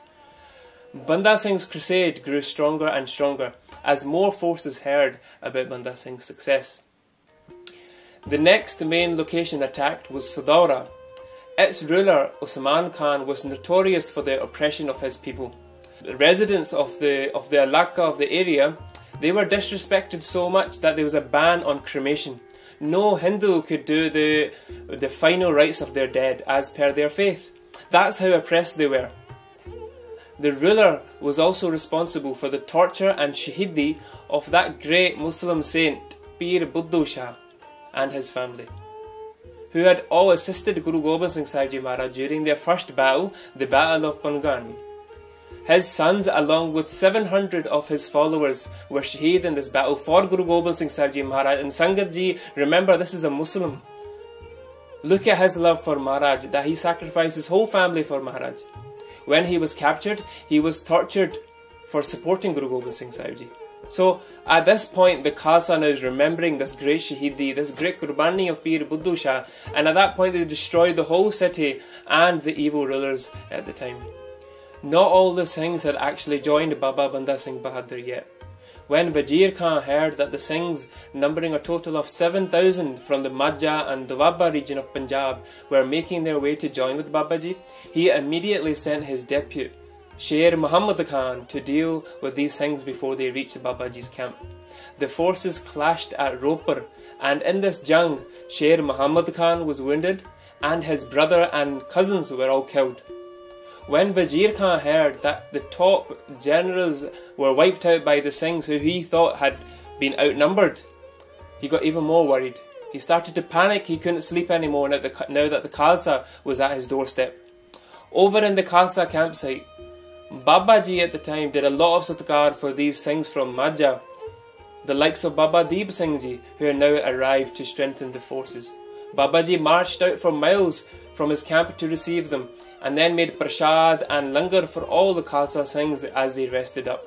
After a short period of time, the Khalsa reached Chappad Chidi da Madan near Sirhind, and there in May 1710, Wazir Khan now marched out for the last battle of his life with a huge army of around 20,000 men equipped with cannons and a line of elephants. Babaji had no artillery. They had no cannons, no elephants, not even enough horses for his men. They were just equipped with long spears, arrows and swords and a few guns that they gathered on their way. But the Khalsas, the courage and the spirit made up for this. The great jung started and both sides fought bravely. Wazir Khan had tactically set up his defences by having cannons at the front, followed by the elephants, then the cavalry and then his men. The Singhs are doing jagari of Sat Sri Akal as bullets fire down like rain. The ground was quickly covered in the blood of Shaheed Singhs. The cannons of Wazir Khan were causing the Shaheedi of countless Singhs. So at that point the Khalsa focused on destroying the cannons first. What they did was they went in small groups and tactically took out one by one each cannon. Singhs named Bhai Dharam Singh and Bhai Karam Singh focused on the hathis, the elephants. Hathiyan de uppar chad ke, they would take out the person controlling the hathi and take control themselves and make the hathiyan, the elephants, charge the enemy instead. Banda Singh Bahadur was watching from a high advantage point and would strategically employ his forces to where they were needed most. A time came during the jung when Babaji used one of the panja arrows, the 5 arrows belonging to Guru Gobind Singh Saheb Jee Maharaj, and when that arrow was fired it caused a storm, killing countless of the enemies. Then Babaji themselves came onto the battlefield, and when the Khalsa Singhs seen that Banda Singh Bahadur is fighting alongside them, the morale of the Khalsa increased even more.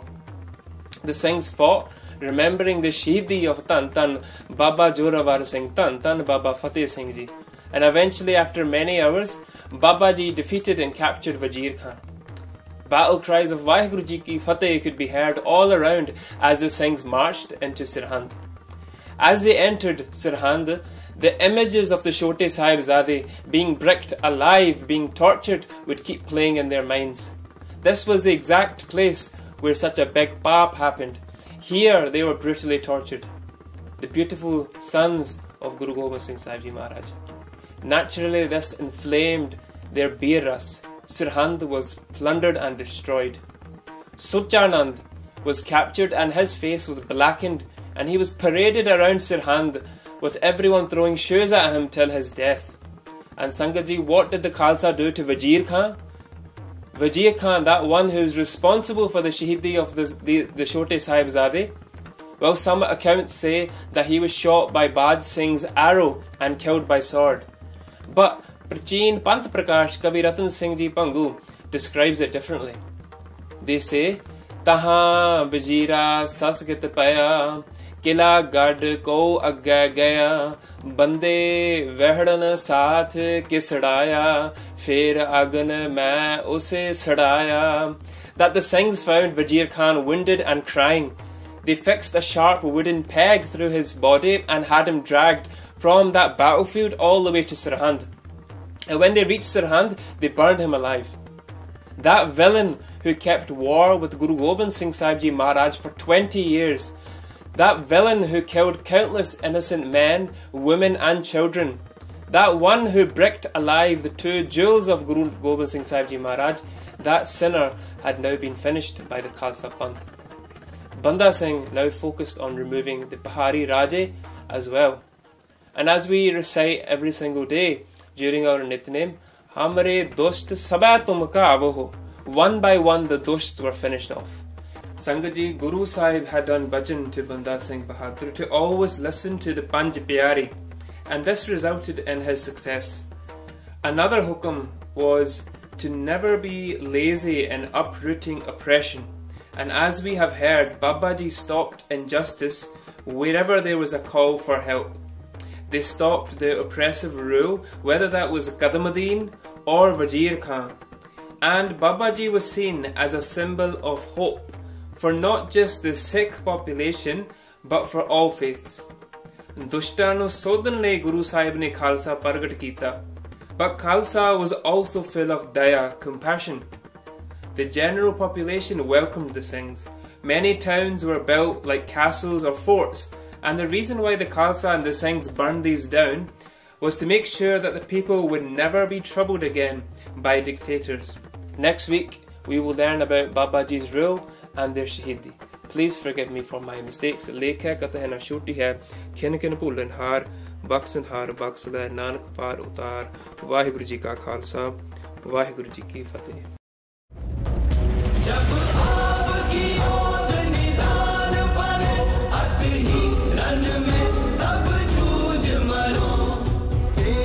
डर तो नहीं लग रहा पुत्र? डर ओकी हुंदा। हाँ, तेनू किवें पता? वो तां ਸਿੰਘਾਂ 'ਚ ਹੁੰਦਾ ਹੀ नहीं। हाँ, जिवें बाबा फतेह सिंह विच भी नहीं सी, उन्हां तो सिख लिया है कि धर्म ਲਈ अटल किवें रहना है। चल, हुक्म होया कि तू अपने बच्चे दा खुद कत्ल करेगा। ਸਿੰਘ औरतां ते बच्चियां ते कदे वार नहीं करदे। इस हैवानियत दे महारथी तुसीं हो। गाजी ने बंदा सिंह बहादुर दे छोटे पुत्र नू जल्लादां दे हवाले कर दिता। बंदा सिंह ने ओदी लाल दस्तार नू चुमिया ते बाल दे कन्नां विच वाहेगुरू जी की फतेह आखी। पुत्र दे मुंह वल तकिया ते निर्भय होण लई आख्या। पुत्र ने भी वाहेगुरू जी की फतेह गज के कहा, मैं निर्भय हाँ। उन्हें आख्या। बाल वाहेगुरू जी की फतेह उचारदियां ओही ते डिग पिया। सत श्री अकाल।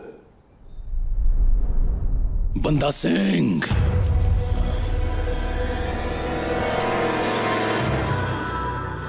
तेरियां शांत अखां मैनू डरा रही ने। ये मेरे अंदर तस्तियां जा रही ने। इन अखां नू भन, मैं तेनू हनेरे विच टक देवांगा, फिर तेरे टुकड़े टुकड़े करांगा। रुक क्यों गया? मेरी अखां नू तां भन दिओगे, पर लखां होर जिहड़ियां तुहानू तुहाडे पापा दियां याद दिलाउंदियां हन, उन्हां नू किवें भन्नोगे?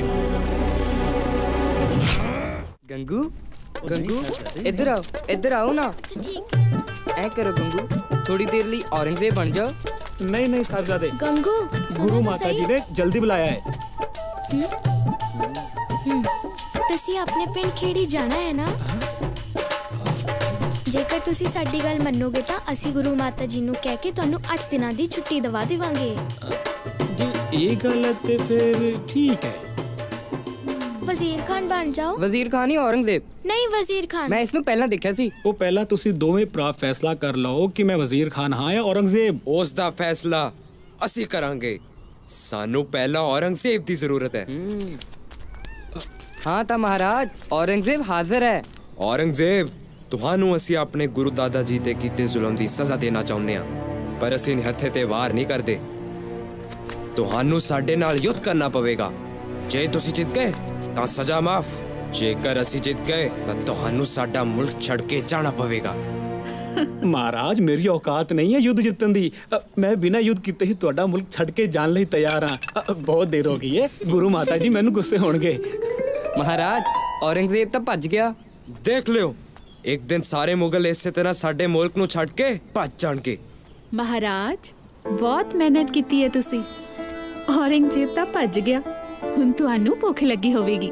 चलो चल के कुछ खा लो। नहीं, हाले सानू बहुत कम है। सोच लो महाराज, मक्खन नाल गरम गरम चूरी तैयार है। की ख्याल है? मक्खन ते चूरी? चूरी मक्खन। दरबार बर्खास्त किया जाता है। ਅੱਜ ਦੇ ਦੀਵਾਨ ਦੀ ਸਮਾਪਤੀ ਹੋਣ ਤੋਂ ਪਹਿਲਾਂ ਜੇਕਰ ਸੰਗਤ ਵਿੱਚੋਂ ਕਿਸੇ ਨੇ ਕੁਝ ਪੁੱਛਣਾ ਹੋਵੇ ਤਾਂ ਪੁੱਛ ਸਕਦਾ ਹੈ। ਗੁਰੂ ਜੀ, ਜੇਕਰ ਕੋਈ ਪਾਪ ਕਰਦਾ ਹੈ ਤਾਂ ਕਿ ਉਸ ਨੂੰ ਇਸੇ ਜਨਮ ਵਿੱਚ ਹੀ ਭੋਗਣਾ ਪੈਂਦਾ ਹੈ? हाँ बिल्कुल। गुरु साहब ने समझाया, पापां दा हिसाब इत्थे ही दे के जाना है।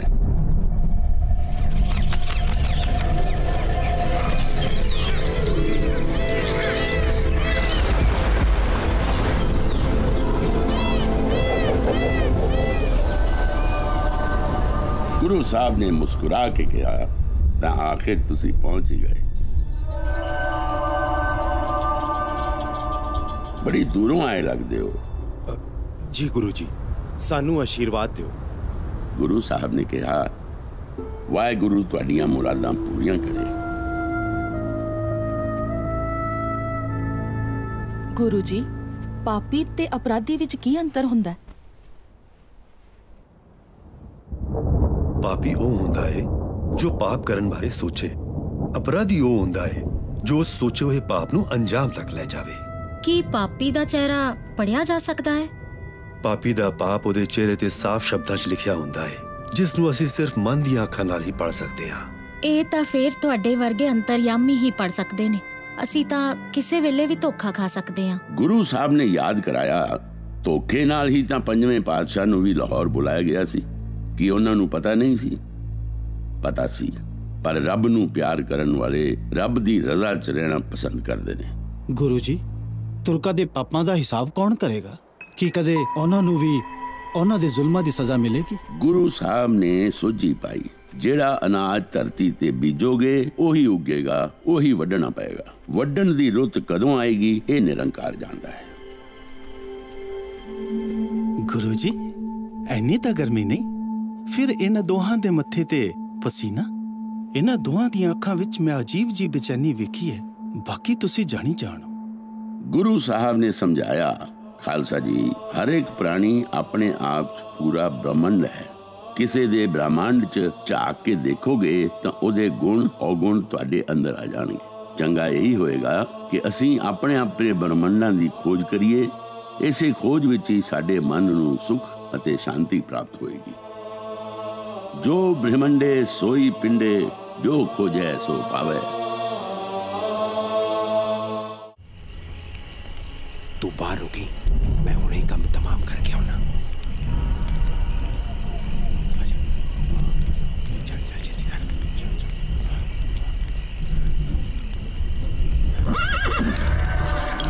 ਇੰਨੀ ਰਾਤ ਗਏ? ਇਹ ਘੋੜਿਆਂ ਨੂੰ ਕੀ ਹੋਇਆ?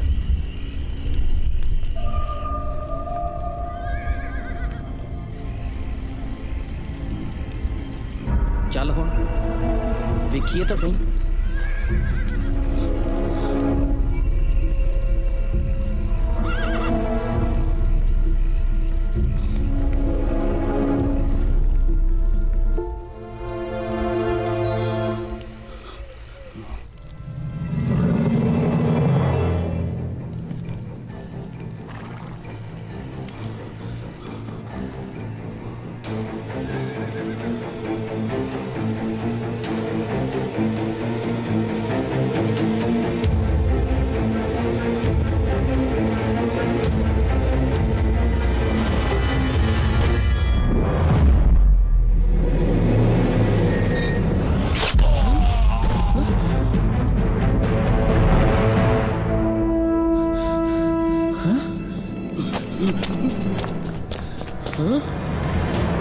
ਫੜੋ ਇਸ ਨੂੰ, ਇਸਨੇ ਆਪਣੇ ਸਾਥੀ ਨਾਲ ਮਿਲ ਕੇ ਗੁਰੂ ਸਾਹਿਬ ਦੇ ਵਾਰ ਕੀਤਾ ਹੈ।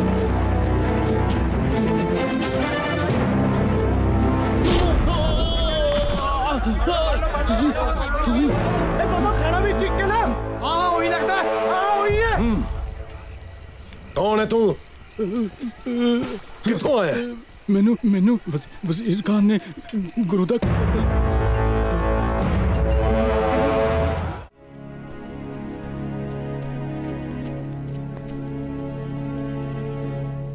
ਗੁਰੂ ਸਾਹਿਬ ਮੁਸਕਰਾਏ ਤੇ ਕਿਹਾ, ਸਾਨੂੰ ਪਤਾ ਸੀ ਤੂੰ ਆਏਗਾ। ਕੋਈ ਸਵਾਲ? ਜੀ, ਸਿੰਘ ਤਾਂ ਹੋਰ ਵੀ ਬਹੁਤ ਨੇ ਜਿਹੜੇ ਸ਼ੁਰੂ ਤੋਂ ਹੀ ਤੁਹਾਡਾ ਸੰਗ ਕਰਦੇ ਆ ਰਹੇ ਨੇ। ਫਿਰ ਤੁਸੀਂ ਇਸ ਬੰਦੇ ਨੂੰ ਹੀ ਕਿਉਂ? ਗੁਰੂ ਸਾਹਿਬ ਨੇ ਉਹਨੂੰ ਦਾਤ ਦਿੰਦੇ ਹੋਏ ਕਿਹਾ, ਤੇਰੇ ਸਵਾਲ 'ਚ ਇਮਾਨਦਾਰੀ ਹੈ ਬੰਦਾ ਸਿੰਘ। ਸਾਨੂੰ ਕਾਫੀ ਸਮੇਂ ਤੋਂ ਇੱਕ ਯੋਧੇ ਦੀ ਤਲਾਸ਼ ਸੀ, ਇਸੇ ਲਈ ਅਸੀਂ ਤੇਰੇ ਪਲੰਗ ਤੇ ਆ ਕੇ ਬਿਰਾਜਮਾਨ ਹੋਏ ਸੀ। ਗੁਰੂ ਜੀ, ਇੰਨਾ ਵਿਸ਼ਵਾਸ ਦਿਲਾਉਂਦਾ ਹਾਂ ਕਿ ਮੈਦਾਨੇ ਜੰਗ 'ਚ ਬੰਦੇ ਦਾ ਖੰਡਾ ਖੜਕੇਗਾ ਜਦ ਤੱਕ ਤੁਸੀਂ ਆ ਕੇ ਕਮਾਨ ਨਹੀਂ ਸੰਭਾਲਦੇ। ਗੁਰੂ ਸਾਹਿਬ ਨੇ ਕਿਹਾ, ਜੇਕਰ ਅਸੀਂ ਨਾ ਆ ਸਕੇ ਤੁਸੀਂ ਹੀ ਤਾਂ ਸੋਝੀ ਪਾਈ ਹੈ। ਹੁੰਦਾ ਉਹੀ ਹੈ ਜੋ ਅਕਾਲ ਪੁਰਖ ਚਾਹੁੰਦਾ ਹੈ। ਉਸ ਦੀ ਮਰਜ਼ੀ ਨੂੰ ਤੁਹਾਡਾ ਹੁਕਮ ਸਮਝ ਲਵਾਂਗਾ। ਗੁਰੂ ਸਾਹਿਬ ਨੇ ਪੁੱਛਿਆ, ਸਾਡੀ ਕਮੀ ਤਾਂ ਤੈਨੂੰ ਮਹਿਸੂਸ ਹੋਵੇਗੀ? ਜੀ ਨਹੀਂ, ਮੈਂ ਤਾਂ ਸਿਰਫ ਜਿੱਥੇ ਦੀ ਅਗਵਾਈ ਕਰ ਰਿਹਾ। ਸਿੰਘਾਂ ਦੇ ਅਸਲੀ ਸੈਨਾਪਤੀ ਤਾਂ ਤੁਸੀਂ ਹੀ ਹੋ ਗੁਰੂ ਜੀ। ਇਹ ਮੈਂ ਜਾਣਦਾ ਕਿ ਤੁਸੀਂ ਸਿਰਫ ਮੇਰੇ ਹੀ ਨਹੀਂ बल्कि हर सिंह दे अंग संग रहिंदे हो। गुरु साहब ने खुश होके कहा, मेरा बंदा सिंह बहादुर, तू वाकई तैयार बर तैयार है। आ तेरे जान तो पहला अरदास करिए। बंदा गुर कृपाले तुरया, तेरा बंदा होके तुरया। श्री गुरु ग्रंथ साहब जी नूं गुरगद्दी सौंपण दे बाद जिस शाम गुरु साहब ने संगत नूं दोबारा इकट्ठा कीता, उस दिन नांदेड़ विच सवेर बड़े अनोखे ढंग नाल होई सी। पंछी चहचहाए नहीं, मोर हिरन मस्ती मारन दी बजाए उदास अखां नाल गुरु साहब दे डेरे वल वेख रहे सन। संगत भी घबराई हुई सी। गुरु साहब ने संगत नूं समझाउंदियां कहा, खालसा जी, साडी तुहाडी ये आखिरी मुलाकात है। आखिरी मुलाकात?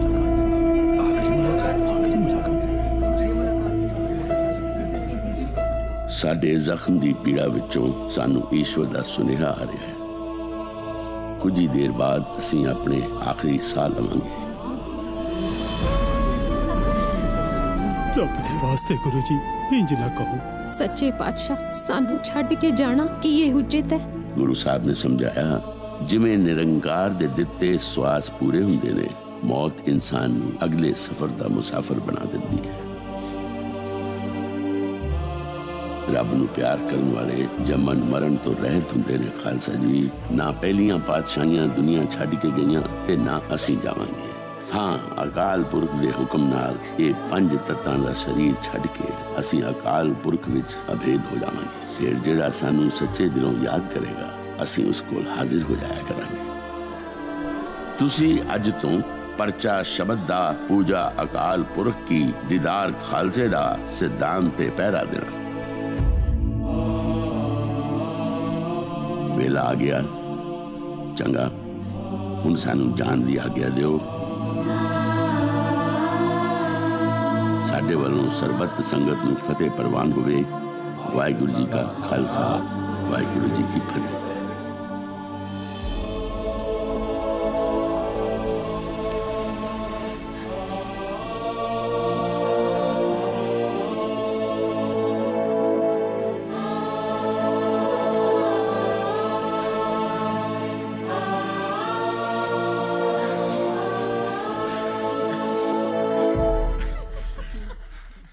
जाओ घरां नूं लुटो ते जिस घर चों कुछ नहीं मिलदा उत्थे अग लगा दिओ। रणधीर सिंह,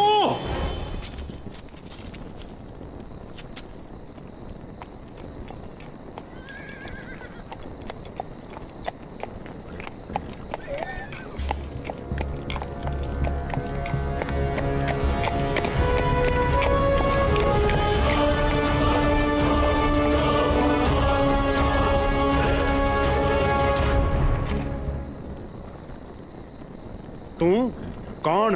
तेरे च इन्नी हिम्मत कित्थों आई? मेरे आउण दी खबर सुन, परिंदे भी आलना छड़ जांदे ने। हुण तो मेरे आउण दी खबर सुन, उजड़े पिंड भी वस जाणगे।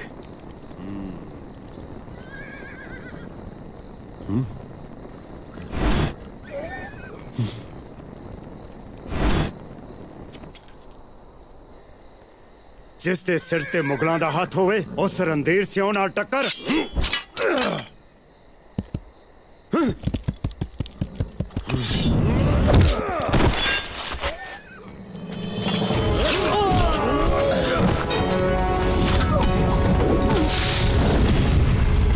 तेरी इन्नी सूरत, रणधीर सिंह नूं रोकण वाला कौन है तू? मसलूमा दे ओ दोस्त ने, नेकी उन्हां दी पहचान है। उस गुरु दा थापड़ा लै तुरिया, बंदा सिंह बहादुर मेरा नाम है।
सिंह कदे निहत्थे ते वार नहीं करते।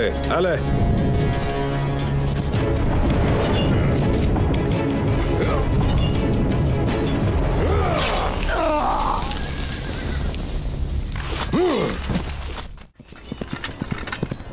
बंदा सिंह जी, मुगलों दी तोपां भारी पै रहीआं ने। साडे नाल नवें जुड़े सिपाही मैदान छड्ड के भज रहे ने।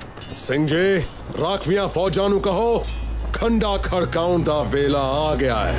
चलो जंग दे मैदान विच सिंह जो आए ने, गुरु लई सीस ना तली ते टिकाए ने।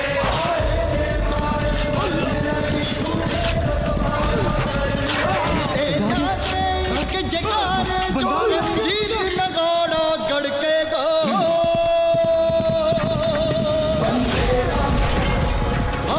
बंदेरा खंडा खड़केगा, बंदेरा खंडा खड़केगा।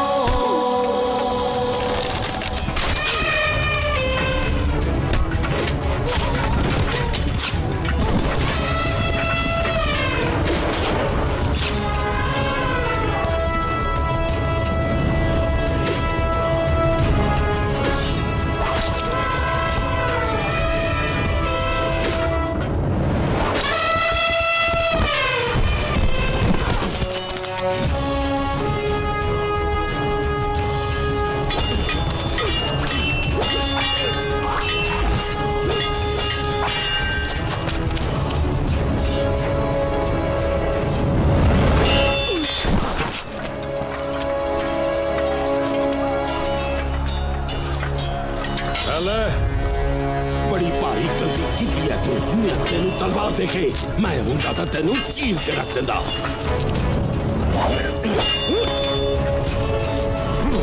फिर निहत्थे ते कर वार कर।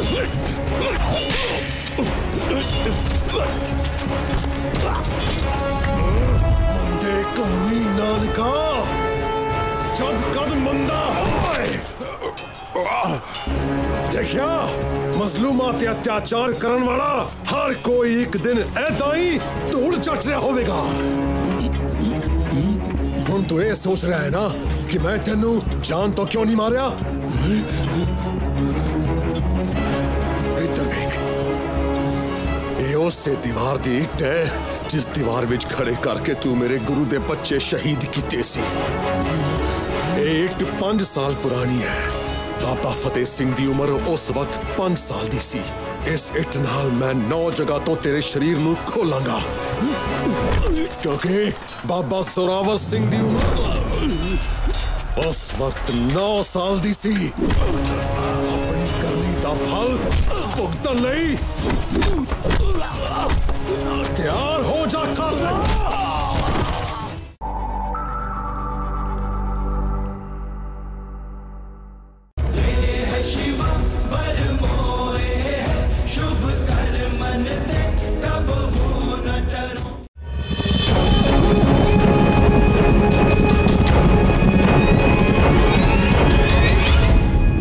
उस्ताद, पिंड खाली है।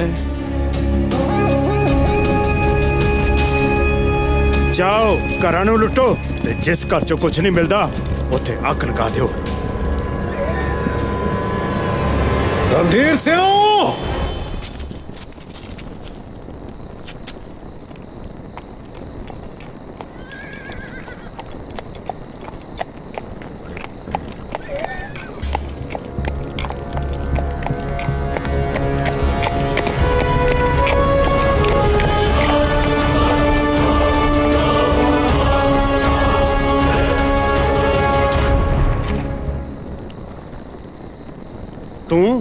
कौन? तेरे च इन्नी हिम्मत कित्थों आई? मेरे आउण दी खबर सुन परिंदे भी आलना छड़ जांदे ने। हुण तो मेरे आउण दी खबर सुन उजड़े पिंड भी वस जाणगे।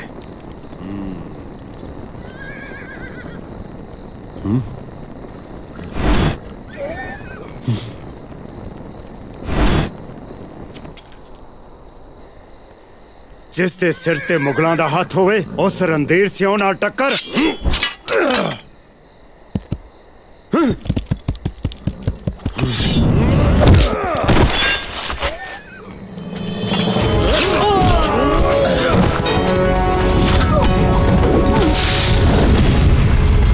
तेरी इन्नी सूरत रणधीर सिंह नू रोकण वाला कौन है तू? मजलूमा दे ओ दोस्त ने नेकी उन्हां दी पहचान है।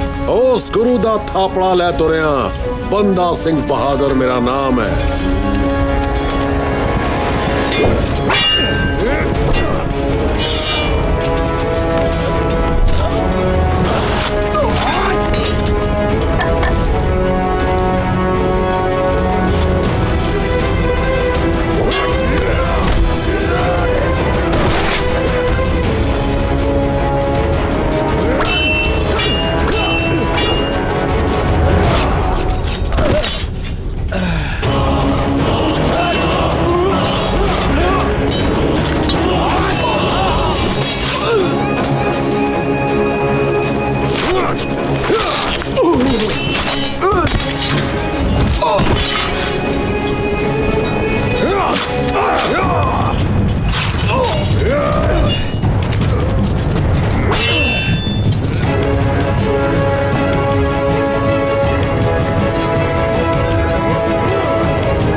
सिंह कदे निहत्थे ते वार नहीं करते। हेले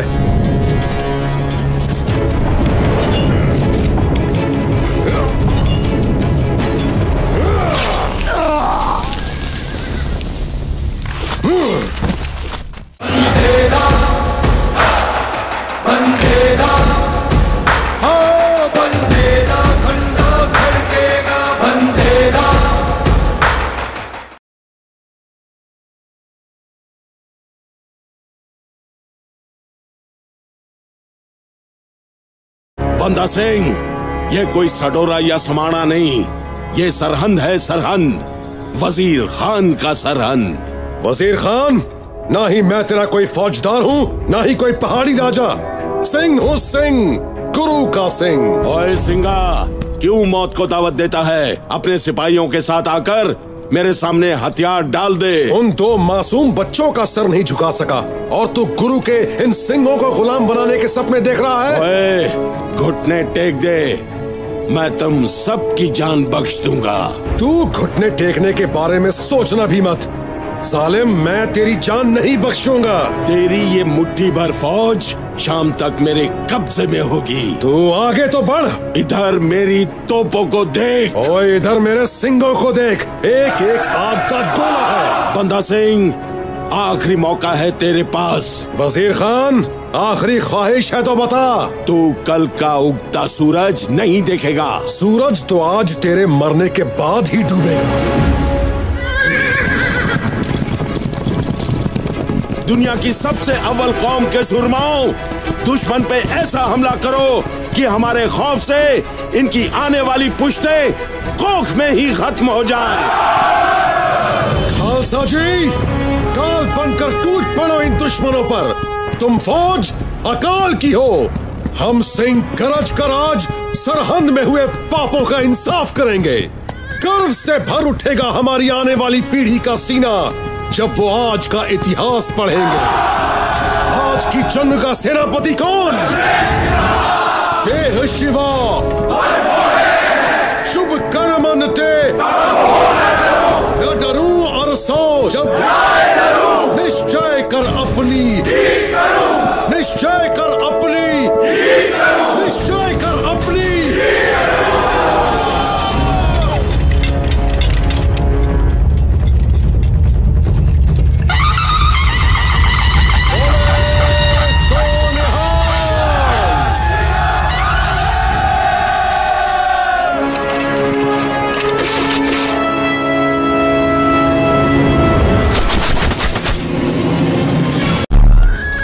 जनाब, बुरी खबर है। चप्पड़चिड़ी आने वाले हमारे बनूड़, खरड़, मणिमाजरा के किलों के हर रास्ते पर सिख दीवार बनकर खड़े हैं। इसलिए कोई असला, कोई मदद हम तक नहीं पहुंच पाएगी। मदद की जरूरत तो अब उस बंदे को पड़ेगी। उसकी फौज में शामिल मेरे लोग अब बाजी पलट देंगे। सुजानंद,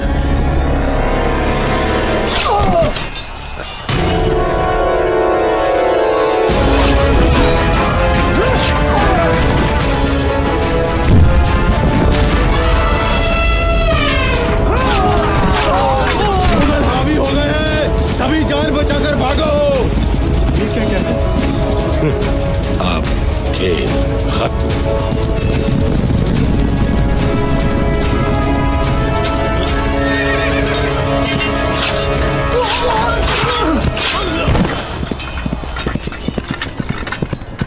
बंदा सिंह जी, मुगलों की तोपें भारी पड़ रही हैं। हमारे नए जुड़े सिपाही मैदान छोड़कर भाग रहे हैं। सिंह जी, बाकी बची फौजों को कहो खंडा खड़काने का वक्त आ गया है। चलो।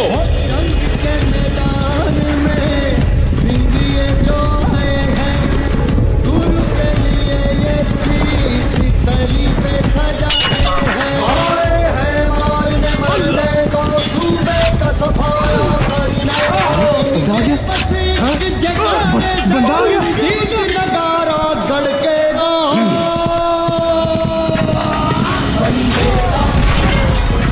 धड़केगा, बंदे का खंडा खड़केगा, बंदे का खंडा खड़केगा।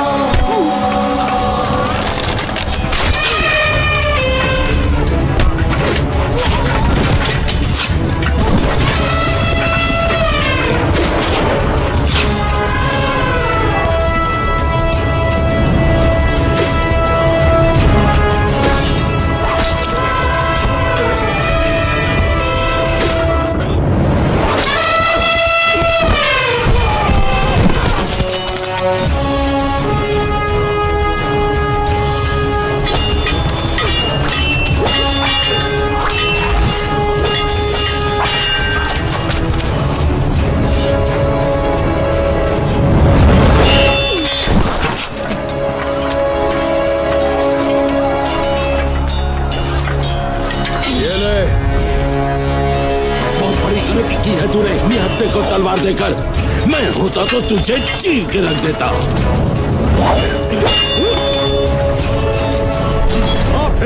निहत्थे पे कर वार, कर।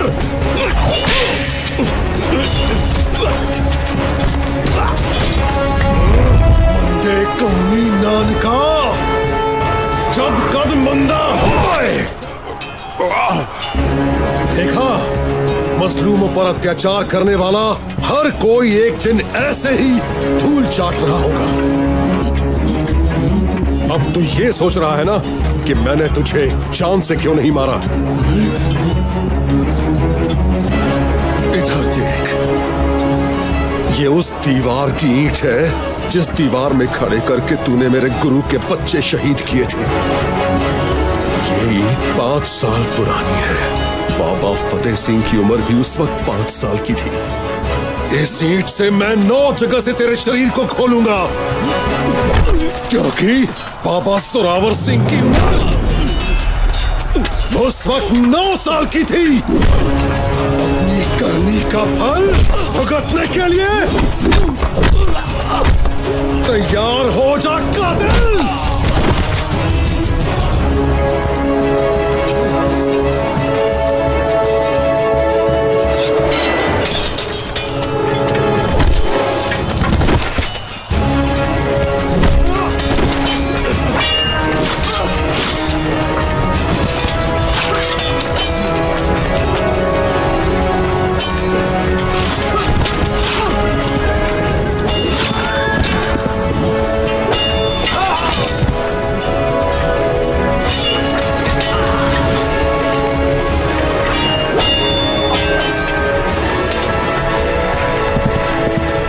वजीर खान, इस फतेह सिंह से भी आज तू हारेगा।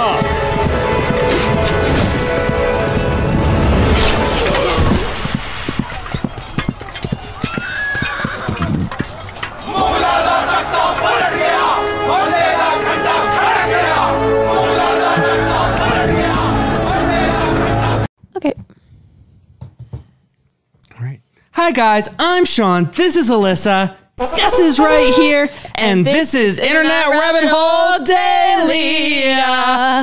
And we are back. And oh, dang it. Forgot it. A little bit behind there, but that's all right.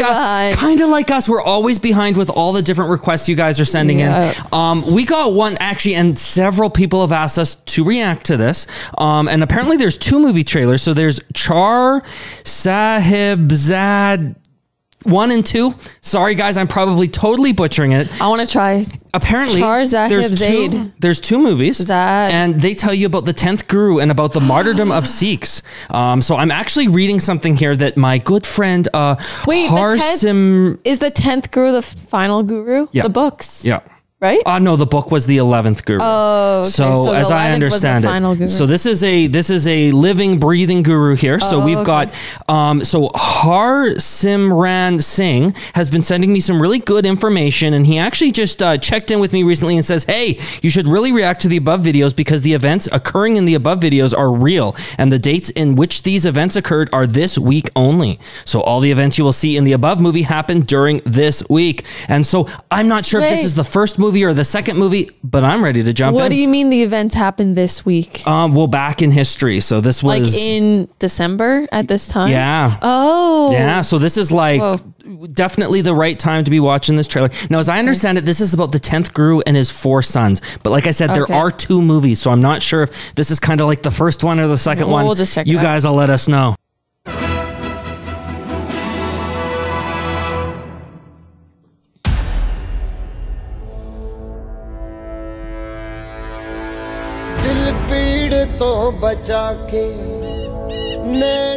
ਜੇ ਤੁਹਾਡੀ ਮੌਤ ਹੋਰਨਾਂ ਲਈ ਪ੍ਰੇਰਣਾ ਨਹੀਂ ਬਣ ਸਕਦੀ ਤਾਂ ਸ਼ਹੀਦ ਹੋਣ Oh, it's animated. 4 princes. ਮਰਨਾ ਉਸੇ ਦਾ ਸਫਲ ਮੰਨਿਆ ਜਾਂਦਾ ਹੈ ਜਿਹੜਾ ਦੂਸਰਿਆਂ ਨੂੰ ਮਰਨ ਦੀ ਜਾਚ ਸਿਖਾ ਦੇਵੇ Uh-oh. Is that the Guru? I don't know. Madho दास तू करमवीर है जिस करम दे ਲਈ ਇਸ ਧਰਤੀ ਤੇ ਆਇਆ ਹੈ ਉਸ ਦੀ ਕਮਾਨ ਸੰਭਾਲ ਤੁਸੀਂ ਆਪਣੇ ਇਸ ਬੰਦੇ ਨੂੰ ਇਹੋ ਜਿਹਾ ਸਿੰਘ ਬਣਾਓ ਜਿਹਦੀ ਤਲਵਾਰ ਕਿਸੇ ਬੇਗੁਨਾਹ ਤੇ ਉਠੇ ਨਾ will not spare a tyrant but won't hurt an innocent. His sword broke in half. He's so strong. Did you see that? Yeah. पूरे ਸਿੰਘਾਂ ਨੂੰ ਕਿਉਂ ਨਾ ਖਤਮ ਕਰ ਦੇਵਾਂ Oh, brutal. ਉਹਨਾਂ ਦਾ ਗੁਰੂ ਜਿਉਂਦਾ ਹੈ ਮੇਰੀ ਸਮੱਸਿਆ ਜਿਉਂਦੀ ਤਿਉਂ ਬਣੀ ਰਹੇਗੀ ਜ਼ਾਲਿਮ Wazir Khan Oh, that was trippy. It like went right at you. Here comes the Messiah. दोस्त ने नेकी जिन्हां दी पहचान है उस गुरु दा थापड़ा ले तुरिया बंदा सिंह बहादुर मेरा नाम Banda Singh Bahadur. I'm trying to figure out who that is.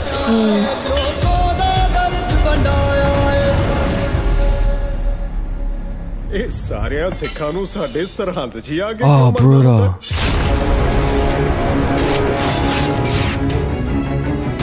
ਮੈਂ ਉਹਨਾਂ ਸਿੰਘਾਂ ਦੀ ਫੌਜ ਦੇ ਚਿਥੜੇ ਹਵਾ 'ਚ ਉੜਦੇ ਦੇਖ ਰਿਹਾ ਹਾਂ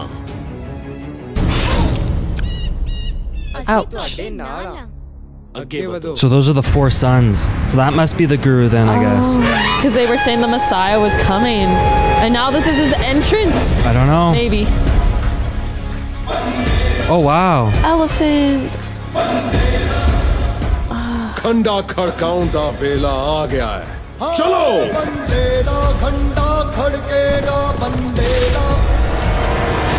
my gosh. It's certainly a lot of battles, hey? Yeah, it's like It might be animated, but it certainly isn't just for kids, that's for sure. No. Wazir Khan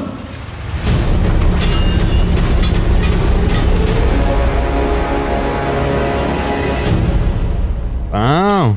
Wow, that's intense. I've So- never like seen sort of like a war movie animated before. So this is, I think this is the first one, and then they made a second one. So you guys are going to have to let us know. I definitely want to check out the full thing. I've seen that they have it on, I think someone's even put it on YouTube, but you guys maybe were saying it's on Amazon Prime maybe as well too. Oh, okay. Oh, awesome. Regardless, we're going to find it and check it out. We've been Yeah. wanting to watch Kasari and do a review on that too sometime. Yeah, so this sort of maybe all kind of fits into those that category of films we'd like to see and then share our thoughts with you guys. And so if you want to keep on top top of that sort of stuff, then we're going to ask you to click the subscribe button, click the little bell icon, choose all from the drop-down menu so you can get updated every time we upload a new video. If you enjoyed this video, please let us know by clicking the thumbs up button and leave your thoughts in the comments down below. And by thoughts, we really mean let us know, was this the first trailer? I think it was. Do you guys have a link to the second trailer with some subtitles? We'd love to see that. Anyways, this is Internet Rabbit Hole Daily. IRH signing out. Bye-bye, guys.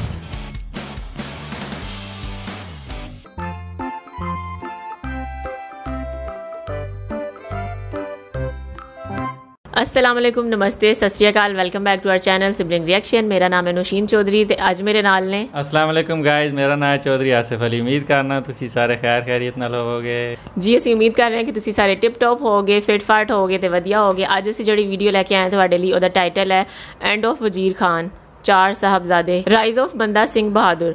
Video बहुत ही interesting लगती पई है। Video start करना तो पहले यही कहांगी, video ਨੂੰ like कर लो, जो चैनल ਤੇ नहीं हो तो चैनल ਨੂੰ सब्सक्राइब कर लो, तो बैल आइकन ਨੂੰ हल्का जा प्रेस कर लो ताकि ਤੁਸੀਂ ਸਾਡੀ ਕੋਈ ਵੀ ਵੀਡੀਓ ਮਿਸ ਨਾ ਕਰੋ। ਤੇ ਵੀਡੀਓ स्टार्ट करने हैं। 3 2 1 स्टार्ट।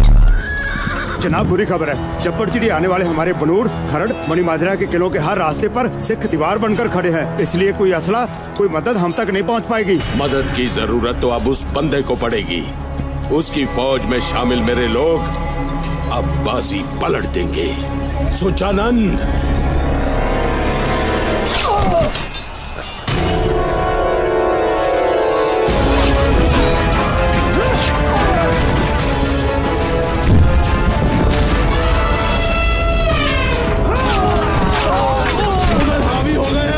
सभी जान बचाकर भागो।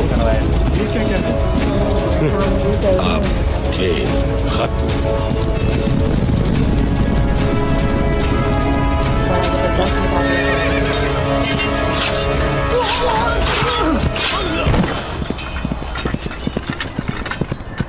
बंदा सिंह जी, मुगलों की तोपें भारी पड़ रही हैं। हमारे नए जुड़े सिपाही मैदान छोड़कर भाग रहे हैं। सिंह जी, बाकी बची फौजों को कहो खंडा खड़काने का वक्त आ गया है।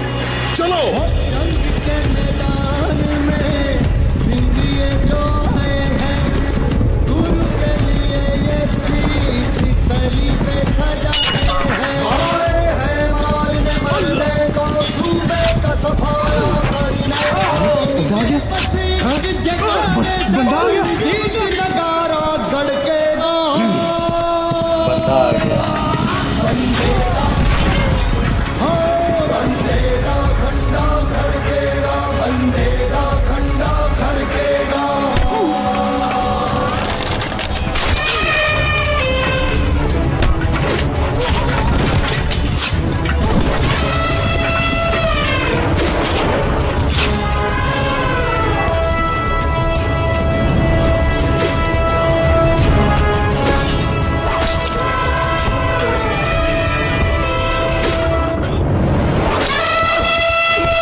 को तलवार देकर, मैं होता तो तुझे चीर के रख देता।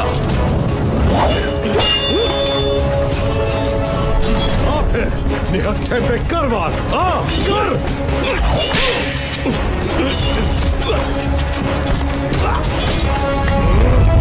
देखो मीनान का जब कद मंदा होए। देखा, मजलूमों पर अत्याचार करने वाला हर कोई एक दिन ऐसे ही धूल चाट रहा होगा। अब तू ये सोच रहा है ना कि मैंने तुझे जान से क्यों नहीं मारा? इधर देख, ये उस दीवार की ईंट है जिस दीवार में खड़े करके तूने मेरे गुरु के बच्चे शहीद किए थे। ये ईंट 5 साल पुरानी है। बाबा फतेह सिंह की उम्र भी उस वक्त 5 साल की थी। इस ईंट से मैं 9 जगह से तेरे शरीर को खोलूंगा, क्योंकि बाबा जोरावर सिंह की उस वक्त 9 साल की थी। अपनी करनी का फल भुगतने के लिए तैयार हो जा कातिल।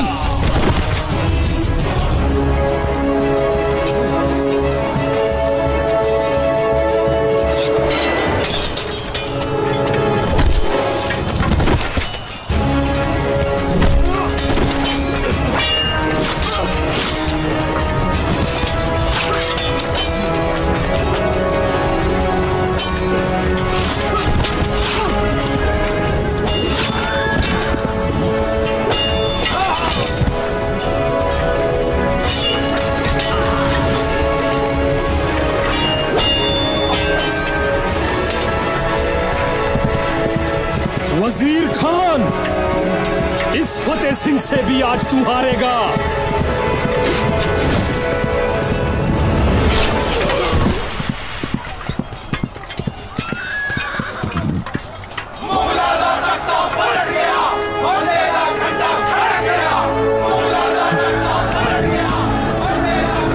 फ्रेंड्स ये सी अज दी वीडियो बहुत ही वधिया वीडियो लगी है कि किस तरह उन्होंने मुकाबला किया वजीर खान नाल ते फिर उन्होंने अपनी तलवार जड़ी है एक साइड ते रख के तो उन्होंने निहत्ते उन्होंने कहा कि तेरे नाल मैं मुकाबला करांगा ते निहत्ते उन्होंने शिकस्त दी ते दूसरा उन्होंने अपनी जेब चो इट कड्डी कि जिहदे नाल उन्होंने उन्होंने गुरु बाबा के बच्चों को शहीद किया सी ते उस इट नाल उन्होंने ते वार किए। बहुत ही बहादुरी नाल मुकाबला किया। जी तो फ्रेंड बड़ी वधिया वीडियो लगी है, बड़ी खौफनाक जंग सी। असी पिछली वीडियो वेख्या सी कि वजीर सिंह ने जड़े 2 बच्चे सन बेगुनाह उन्होंने दीवार च चुनवा दिता सी ते इस वीडियो च अंजाम वेख्या कि किस तरह उन्होंने वो दीवार दी इट लिया गए तो वो जख्म लाए 9 जख्म लाए मेरे ख्याल नाल कि उन्होंने एक बच्चे की एज 9 साल सी, दूसरे की 5 साल सी। तो जुल्म जड़ा भी है ना वह अंजाम बुरा ही होंदा है। किसी को जबरदस्ती तुसी अपने मज़हब कन्वर्ट नहीं कर सकते, चाहे कोई हिंदू है, मुसलमान है या कोई सिख है, सारे अपनी मर्जी नाल दूसरे मज़हब जा सकते हैं, जोर जबरदस्ती कोई नहीं जा सकता। तो वीडियो बहुत ज़बरदस्त लगी है, बहुत ही वधिया वीडियो लिखी है। तुसी जरूर दसना कि तुहानू वीडियो किस तरह की लगी है। जो वीडियो चंगी लगी हो तो वीडियो को लाइक कर दियो, चैनल ते तो चैनल को सबसक्राइब कर दो, तो बैल आइकन को हल्का जिहा प्रेस कर दो ताकि साड़ी आने वाली हर वीडियो का नोटिफिकेशन तुहाडे तक पहुँच सके।